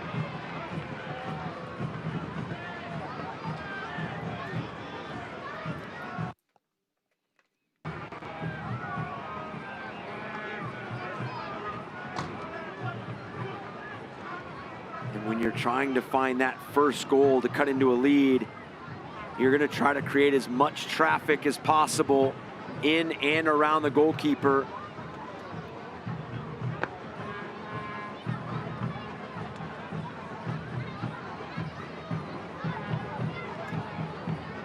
As you mentioned, Ronaldo Damas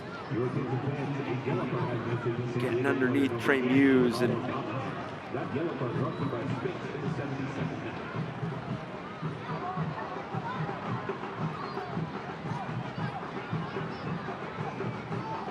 Thomas into the books. Ian Stoneman now in there for the Loyal. Ikaza and Dodson in the book for Charleston. Hopefully 20 more minutes to go. Muse back up to his feet.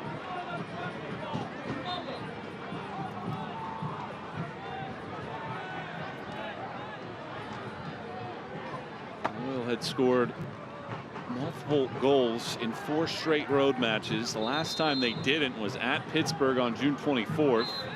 That was a 2-1 to the Riverhounds.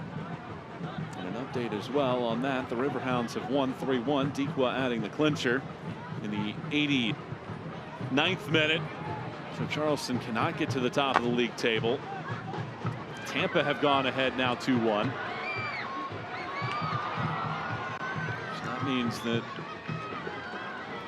get the full complement of points. Space here, low lining shot, whistles through without anybody touching it.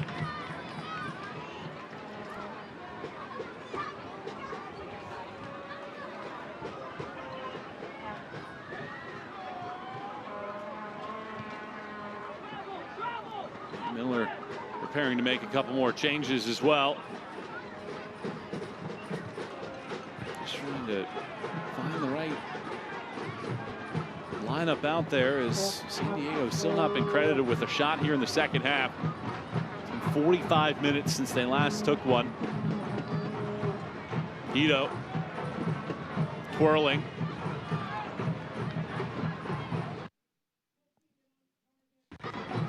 Adams does the same to hold on to the ball.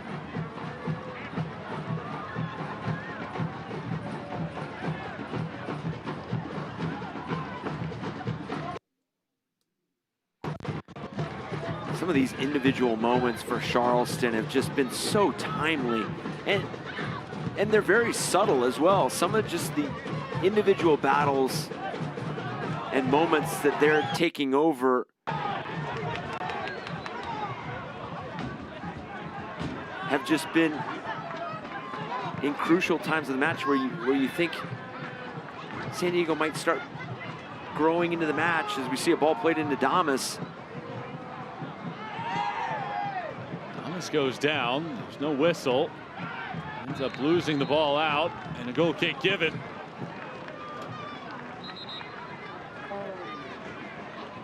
And for example, it's the down press from the forwards, it's from the midfielders.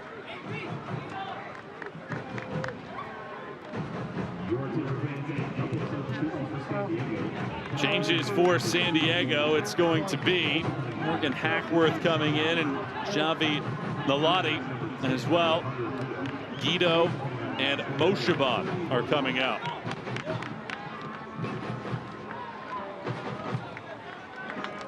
Hackworth, 26th in his 4th season with the Loyal, while Milani is just 18 years of age. The last shot attempt for the Loyal coming less than 30 minutes into the match. As we hit the 75-minute mark, 2-0, Charleston continue to lead. Tristan Traeger, 2 goals in the span of moments spanning the half, 45 plus 1 and 47. Michael Watring, Eric Dobransky, and our entire crew buckling up for the conclusion of this one. It's good work by Conway. Better defensive effort, though, by a stingy Charleston team all of a sudden that has 4 clean sheets in the last 11. And those have been those individual moments that I just mentioned a few moments ago, that although they might not be loud moments, maybe game-changing or goal-saving, they're moments that begin to stack up. And really what Charleston has done is stack plays and stack moments like that have developed and allowed them to take this 2-0 lead. Carlos Guzman, it's the 3rd yellow for San Diego. Yellow's brought to you by Spinks Convenience Stores located around South Carolina.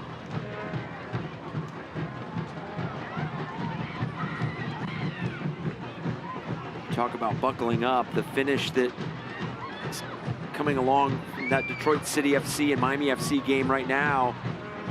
Amu Mensah had put Detroit City up 2-0.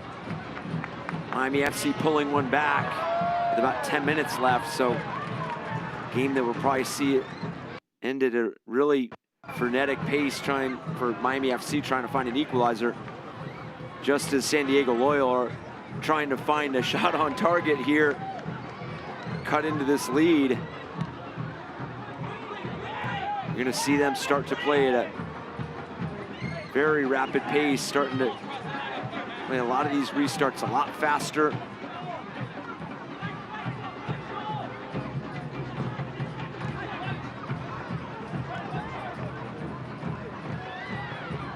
San Diego entered this match leading the league in terms of shots on target percentage, 40%. The good news, they haven't done anything to hurt that tonight. Yep. The bad news, 1 shot on target, 2 shots total. Yeah.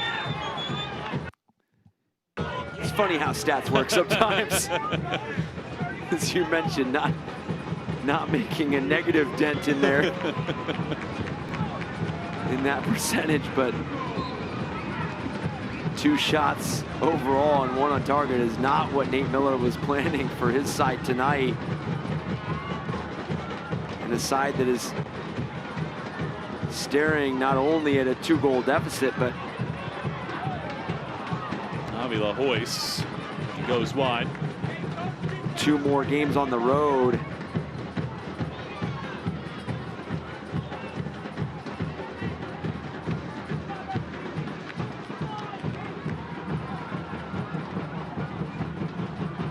That Phoenix Rising Tulsa game is still at 0-0 as well.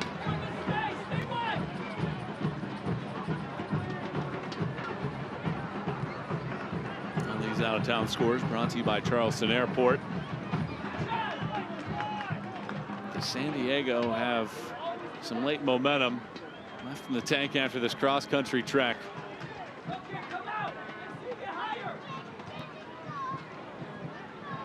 This is when they have shined this season.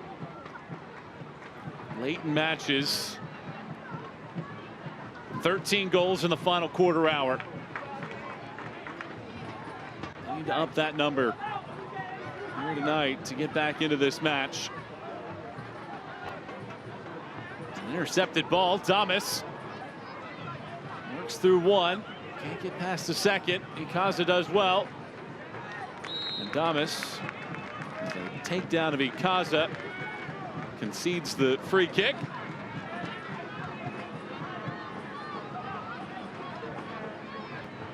Coming into the night, we were trying to figure out where Charleston Battery were going to get their offense, with missing over 30% of their goals in Augie Williams and Fidel Barajas. Obviously, Augie Williams sitting at 11 goals, but Barajas with the 8 assists. So not just doing it with goal scoring, but his ability to create. And this team has definitely done it collectively tonight. I know Tristan Traeger has both goals, but defensively, and I did give credit to Trey Muse in that back line, but collectively this team has really done a good job of slowing down this potent offense of San Diego Loyal.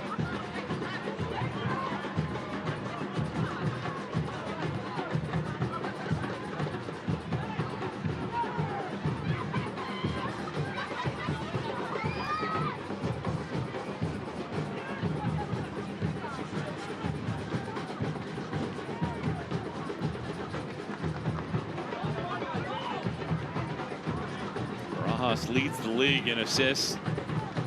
Augie Williams with 11 goals this season. Both unavailable, representing their countries. Augie Williams, Sierra Leone, and Barajas with Mexico. International competitions in this international window. And we talked about it earlier in the broadcast. That 7-0 loss to San Antonio, that 4-0 loss to Indy 11, just coming weeks apart in May and June. Sometimes those kind of losses, they really make you have to have those difficult conversations, those tough, honest conversations with teams and within themselves as players. And although they're sometimes really difficult, sometimes a lot of positive can come from that. And you've seen some of that showcased through the run of form that Charleston is in right now. What they're doing defensively. And again, I know teams never want to drop results that loudly in terms of that 7-0 scoreline and then followed up with a 4-0 a few weeks later, but I said it asks different questions. You have to find different solutions, taking accountability, and this is a team that's clearly taking a good look at themselves after those results and strung together some terrific defensive performances. Cross in, Damas the closest man to it. And both of us have spoken with Ben Pierman throughout this season, and right around that time, I called that San Antonio match, that 7-0, and that was right at the time when it looked like Charleston was perhaps going to have that stranglehold on the Eastern Conference, and there was a lot of soul searching to be done within this group, and to come as far as they have, not just overall, but from a defensive area as well, to be as stingy as they have been. I mean, let's not discount how great this San Diego team is at scoring. I mentioned it right at the outset. They had 5 starters tonight with 5 or more goals. How many teams in the league can tout something like that for the second best goal scoring team? And they haven't allowed a shot attempt in nearly an hour.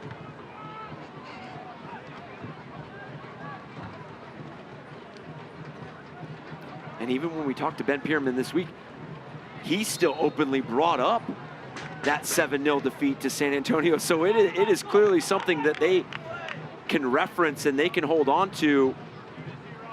They're like, guys, this is what can happen when we don't stick to our non-negotiables, when we don't stick to our foundational principles, and using a really difficult moment, learning from it. As you mentioned, this San Diego side is as potent as they come. They've scored 9 times in the final 6 minutes of matches this year. Nalati, that was a pretty good shot attempt. It was a long way away, but certainly shielded. Why not from the teenager? Muse makes the save. And it's the first shot in 60 minutes for the Loyal.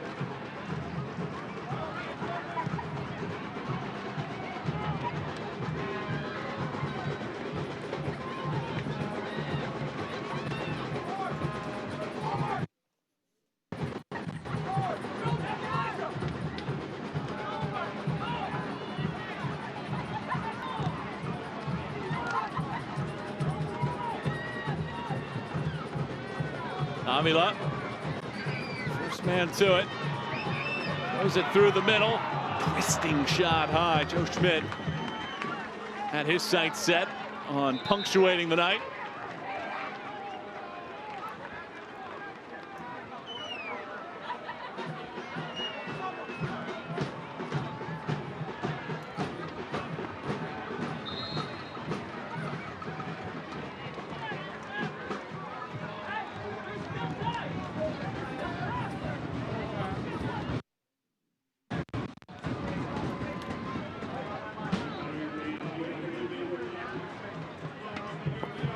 See Avila down here for Charleston. We talk about the learning that takes place and took place from Charleston from those two heavy defeats. You don't get to this point of the season, if you're San Diego and Charleston, if you haven't used some of your tougher defeats as learning lessons and ways to grow and improve. So there is no question that San Diego, Nate Miller and his coaching staff and this group, if this scoreline stands and this result stands, is they will use this to grow and improve, because they would not be where they are if they hadn't thus far throughout the season.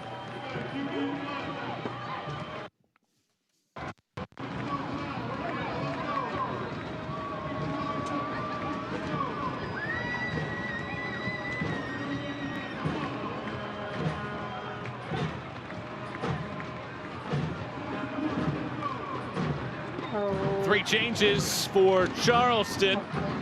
AJ Patterson, Aiden Apodaca, and AJ Cochran are all in. Avila, Markanik, and Ikaza all step off.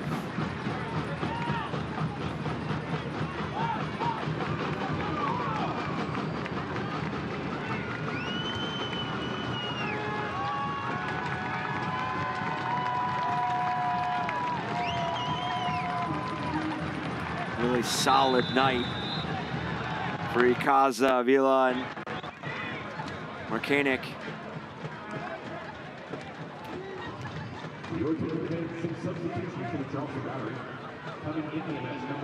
The Battery have a brand new look on and off the field this year, thanks to Hummel, the club's official jersey provider. Check out the full line of new Battery gear, including the custom 2023 primary, secondary, and alternate kits by visiting shop.charleston.com.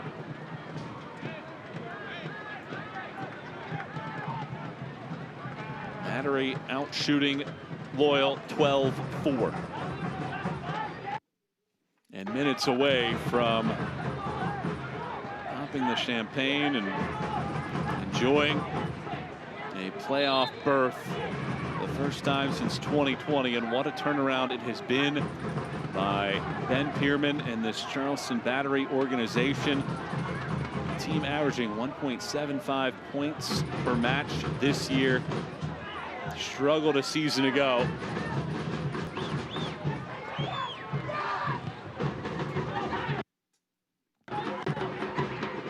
Full-fledged turnaround for a team last year that had just 25 total points for the season, won just 6 overall matches.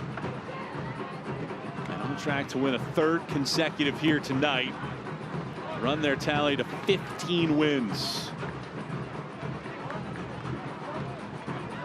That point total was already surpassed from the points they've collected on the road with that 3 points they earned in that 1-0 win over New Mexico United. And you know Ben Pierman and his coaching staff, what they want out of this game most right now is a clean sheet. They're up 2-0. They want to leave here with 0 goals conceded.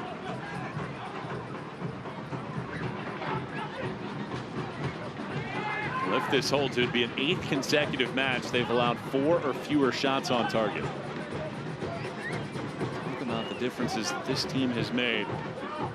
Absolutely dominating performance here tonight against the San Diego side that is a great goal-scoring team, but they also have had 4 clean sheets in their last 9. But tonight, they give up 2 to Tristan Traeger in the span of just minutes. towards stoppage time. San Diego trying to flex for one final time to get something back. Thomas, the target. I mean, we continue to mention how dynamic and explosive this offense is for San Diego Loyal. Only 3 times have they been shut out. You mentioned that earlier. And that's out of 26 games. So this would be the 4th time that they'd be held scoreless. I mean, that alone speaks to the consistency, the balance of this San Diego Loyal attack. There is rarely a game they've played this year that they haven't scored. 6 minutes of extra time brought to you by MUSC Health Sports Medicine.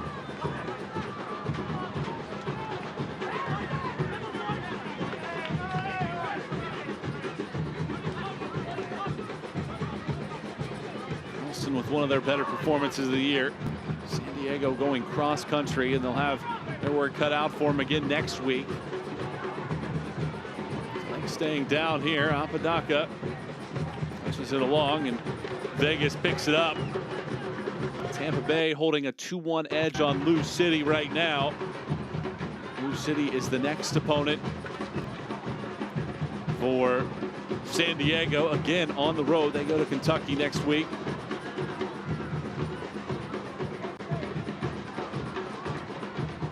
Well, Charleston will join Pittsburgh and Tampa as the 3 teams that have clinched playoff spots so far in the Eastern Conference of the USL Championship. And for San Diego, it's quite a turnaround because you don't play until September 16th, but you go September 16th, as you mentioned, in Kentucky at Louisville, Lou City, and then quickly on September 20th, you're at Monterey Bay. So 2 away games in quick succession.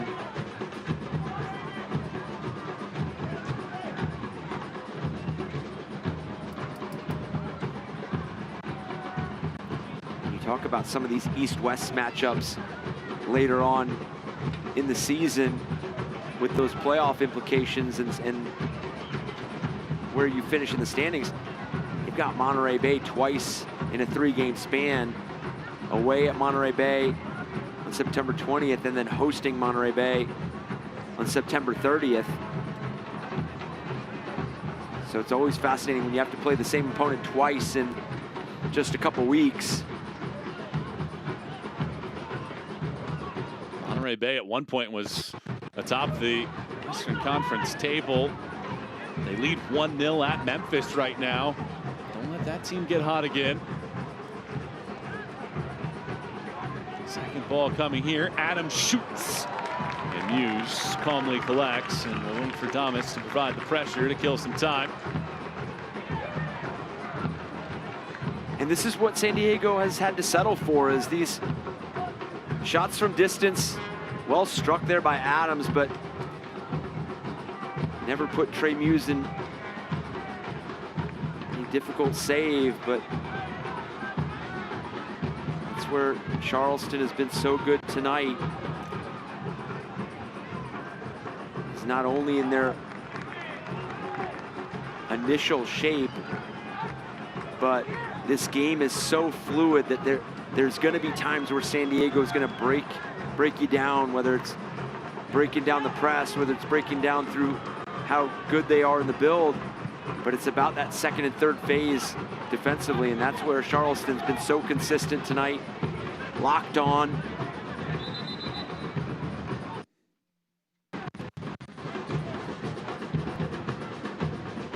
Only one of the 5 San Diego shots have been inside of the box. That just talks about the challenges that the Loyal have had getting inside of the 18 and the tidiness with which Charleston have defended tonight. 90 seconds to go.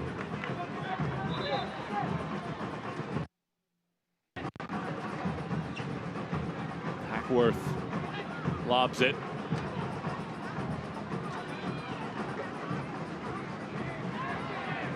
Ashworth taken down, and that'll be a free kick.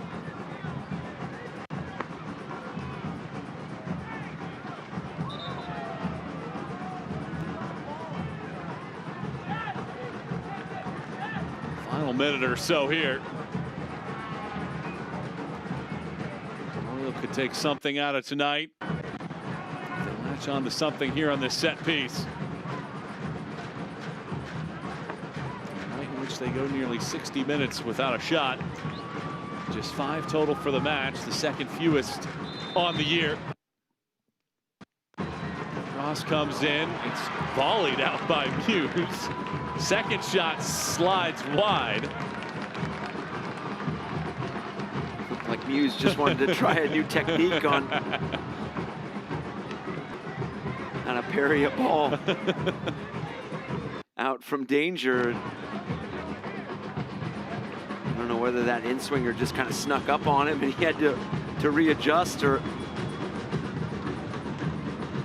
it's just been something he's been working on in practice.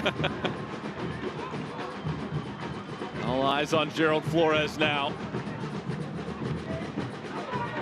Here's a chance. Apodaca sliding. Flings it over. Patterson is trying to put the punctuation mark on the evening. Played the minimum 6 minutes.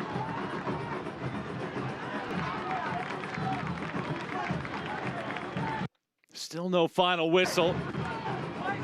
Waiting for it here, Damas.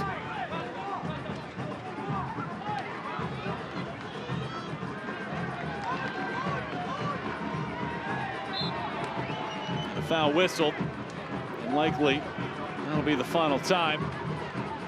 The run of play factors in.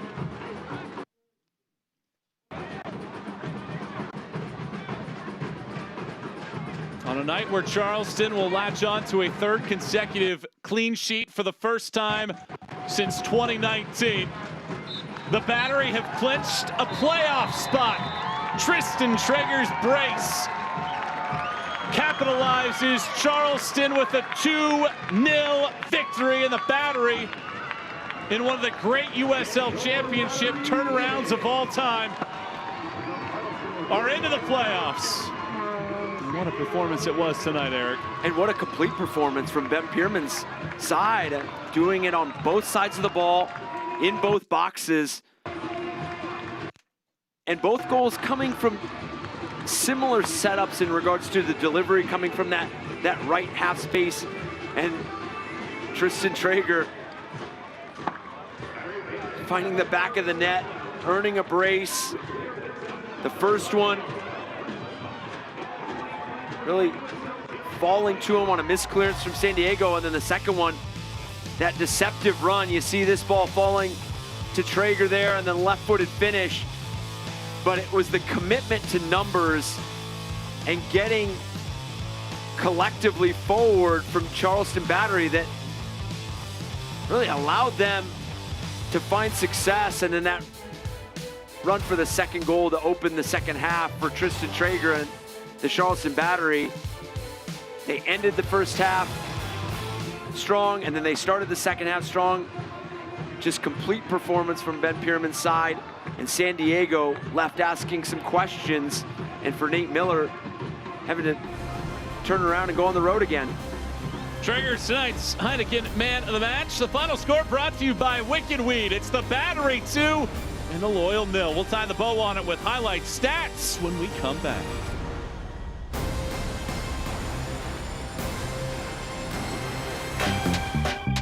Think big. Something life-changing. I'm talking education.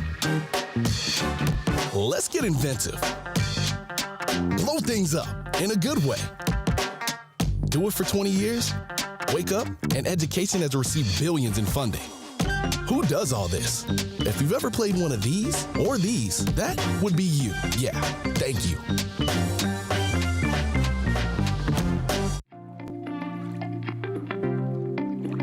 Charleston is located in the low country of South Carolina. The history here, it runs deep, and you can't imagine being anyplace else.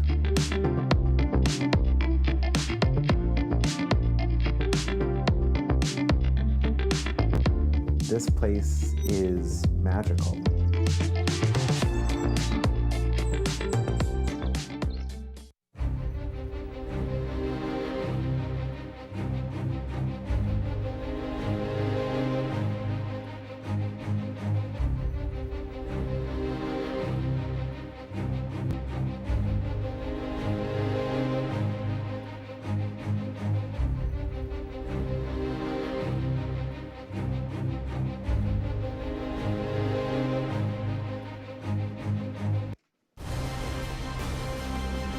Wicked Weed final score has the Battery win it over San Diego 2-0, 335 minutes without a goal allowed for the Battery. Means the celebration is on with clinching a playoff spot. Michael and Eric back taking you through the Bud Light full-time highlights. There were some chances early for Charleston. They had the majority of the shots all night long, and this group off of set pieces were able to find Leland Archer. And from the start, proved that they were going to be a force to be reckoned with in multiple phases of the game. Set pieces, run a play, transition. And then here, we talk about the opportunities that San Diego Loyal had. This being one of the best of them. Perez, the left-footed strike from outside the 18-yard box. Trey Muse with a really good save going to his left. And then this is where the game started to change. Obviously, Charleston Battery carrying much of the momentum, but this ball clipped in by Reedy. Missed clearance by San Diego Loyal, falling to the feet of Tristan Traeger, who, no doubt about it, left-footed, puts it in the back of the net, and this is right before the break. So Charleston was already starting to grow in that momentum, in that belief, in that tempo, and then carrying a 1-0 lead late into that break. And then they really picked up where they left off in the first half. They delivery from that right side. And then this time, no misclearance by San Diego. It was just Tristan Traeger, the clever run, well-timed.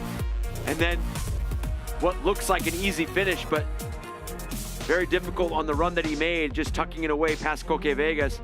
And the possession numbers are in favor of San Diego, but that had to be more along that defensive back line and through maybe that holding mid area, because there was not much possession in the final third for San Diego.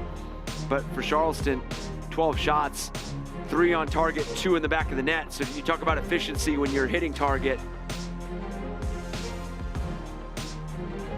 San Diego is shut out for the second time in its last 5, and for just the 4th time this year. Charleston has rattled off 3 straight clean sheets. They've won 3 in a row for the second time this season. And the Battery are playoff bound this evening. For our entire crew and my partner Eric Dobransky, I'm Michael Watrek signing off, where Charleston wins it 2-0. Good night, everybody.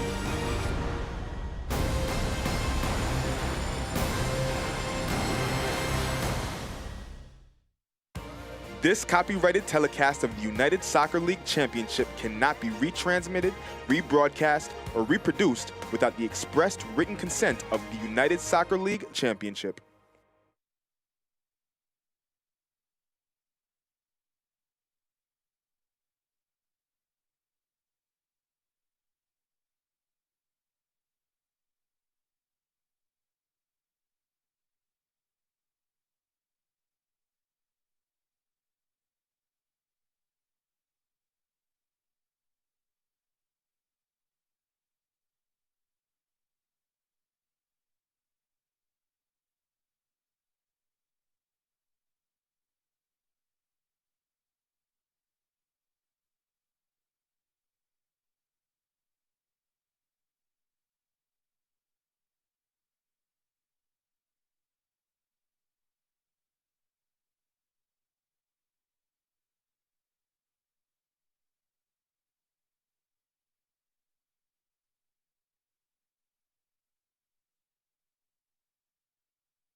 We've seen Charleston really be patient, but finding that urgency in the final third, as you see right here, building through phase one and phase two.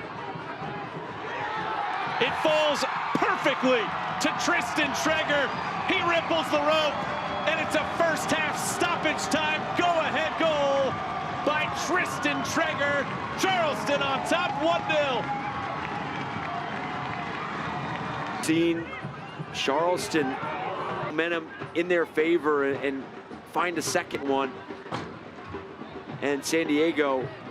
Traeger running into space. Tristan Traeger having himself a career night. A late goal to end a half. But momentum's a funny thing in this game. You can carry it into halftime, but it absolutely does not guarantee that it carries with you into the second half. So these are two teams that are going to take a look at what's working, what hasn't been working. And a 1-0 edge at halftime, and you have to be satisfied if you're Ben Pierman with your performance. Frustration setting in for San Diego. Yeah, because it's really almost been a complete performance for that first half. And a 1-0 edge at halftime, and you have to be satisfied if you're Ben Pierman with your performance. Frustration setting in for San Diego. Yeah, because Avila does well to make this turn. He goes down. Rather than play advantage, it's going to be just a lot of credit to Trey Muse, Leland Archer, Palma, Crawford, Dodson. This is tackle. Conway went down. As it goes, and a foul is going to be whistled, and a card is going to come out with Thomas undercutting Muse.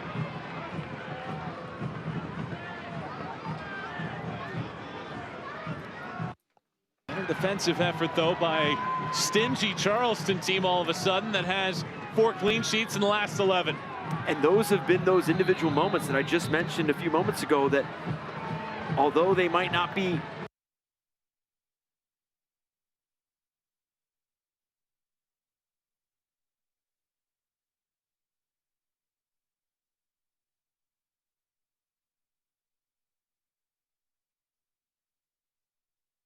we've seen Charleston really be patient, but finding that urgency in the final third, as you see right here, building through phase one and phase two. It falls perfectly to Tristan Traeger. He ripples the rope, and it's a first half stoppage time go-ahead goal by Tristan Traeger. Charleston on top, 1-0. And that would almost come to define what this first half has been for Charleston Battery. Is we've seen Charleston really be patient, but finding that urgency in the final third, as you see right here, building through phase one and phase two. It falls perfectly to Tristan Traeger. He ripples the rope, and it's a first half stoppage time go-ahead goal by Tristan Traeger. Charleston on top, 1-0. And that would almost come to define what this first half has been for Charleston Battery. Is we've seen Charleston really be patient, but finding that urgency in the final third, as you see right here, building through phase one and phase two. It falls perfectly to Tristan Traeger. He ripples the rope, and it's a first half stoppage time go-ahead goal by Tristan Traeger. Charleston on top, 1-0. And that would almost come to define what this first half has been for Charleston Battery. Is we've seen Charleston really be patient, but finding that urgency in the final third, as you see right here, building through phase one and phase two. It falls perfectly to Tristan Traeger. He ripples the rope, it's a first half stoppage time. Go ahead goal by Tristan Traeger. Charleston on top 1-0. And that would almost come to define what this first half has been for Charleston Battery, is that momentum in their favor and find a second one.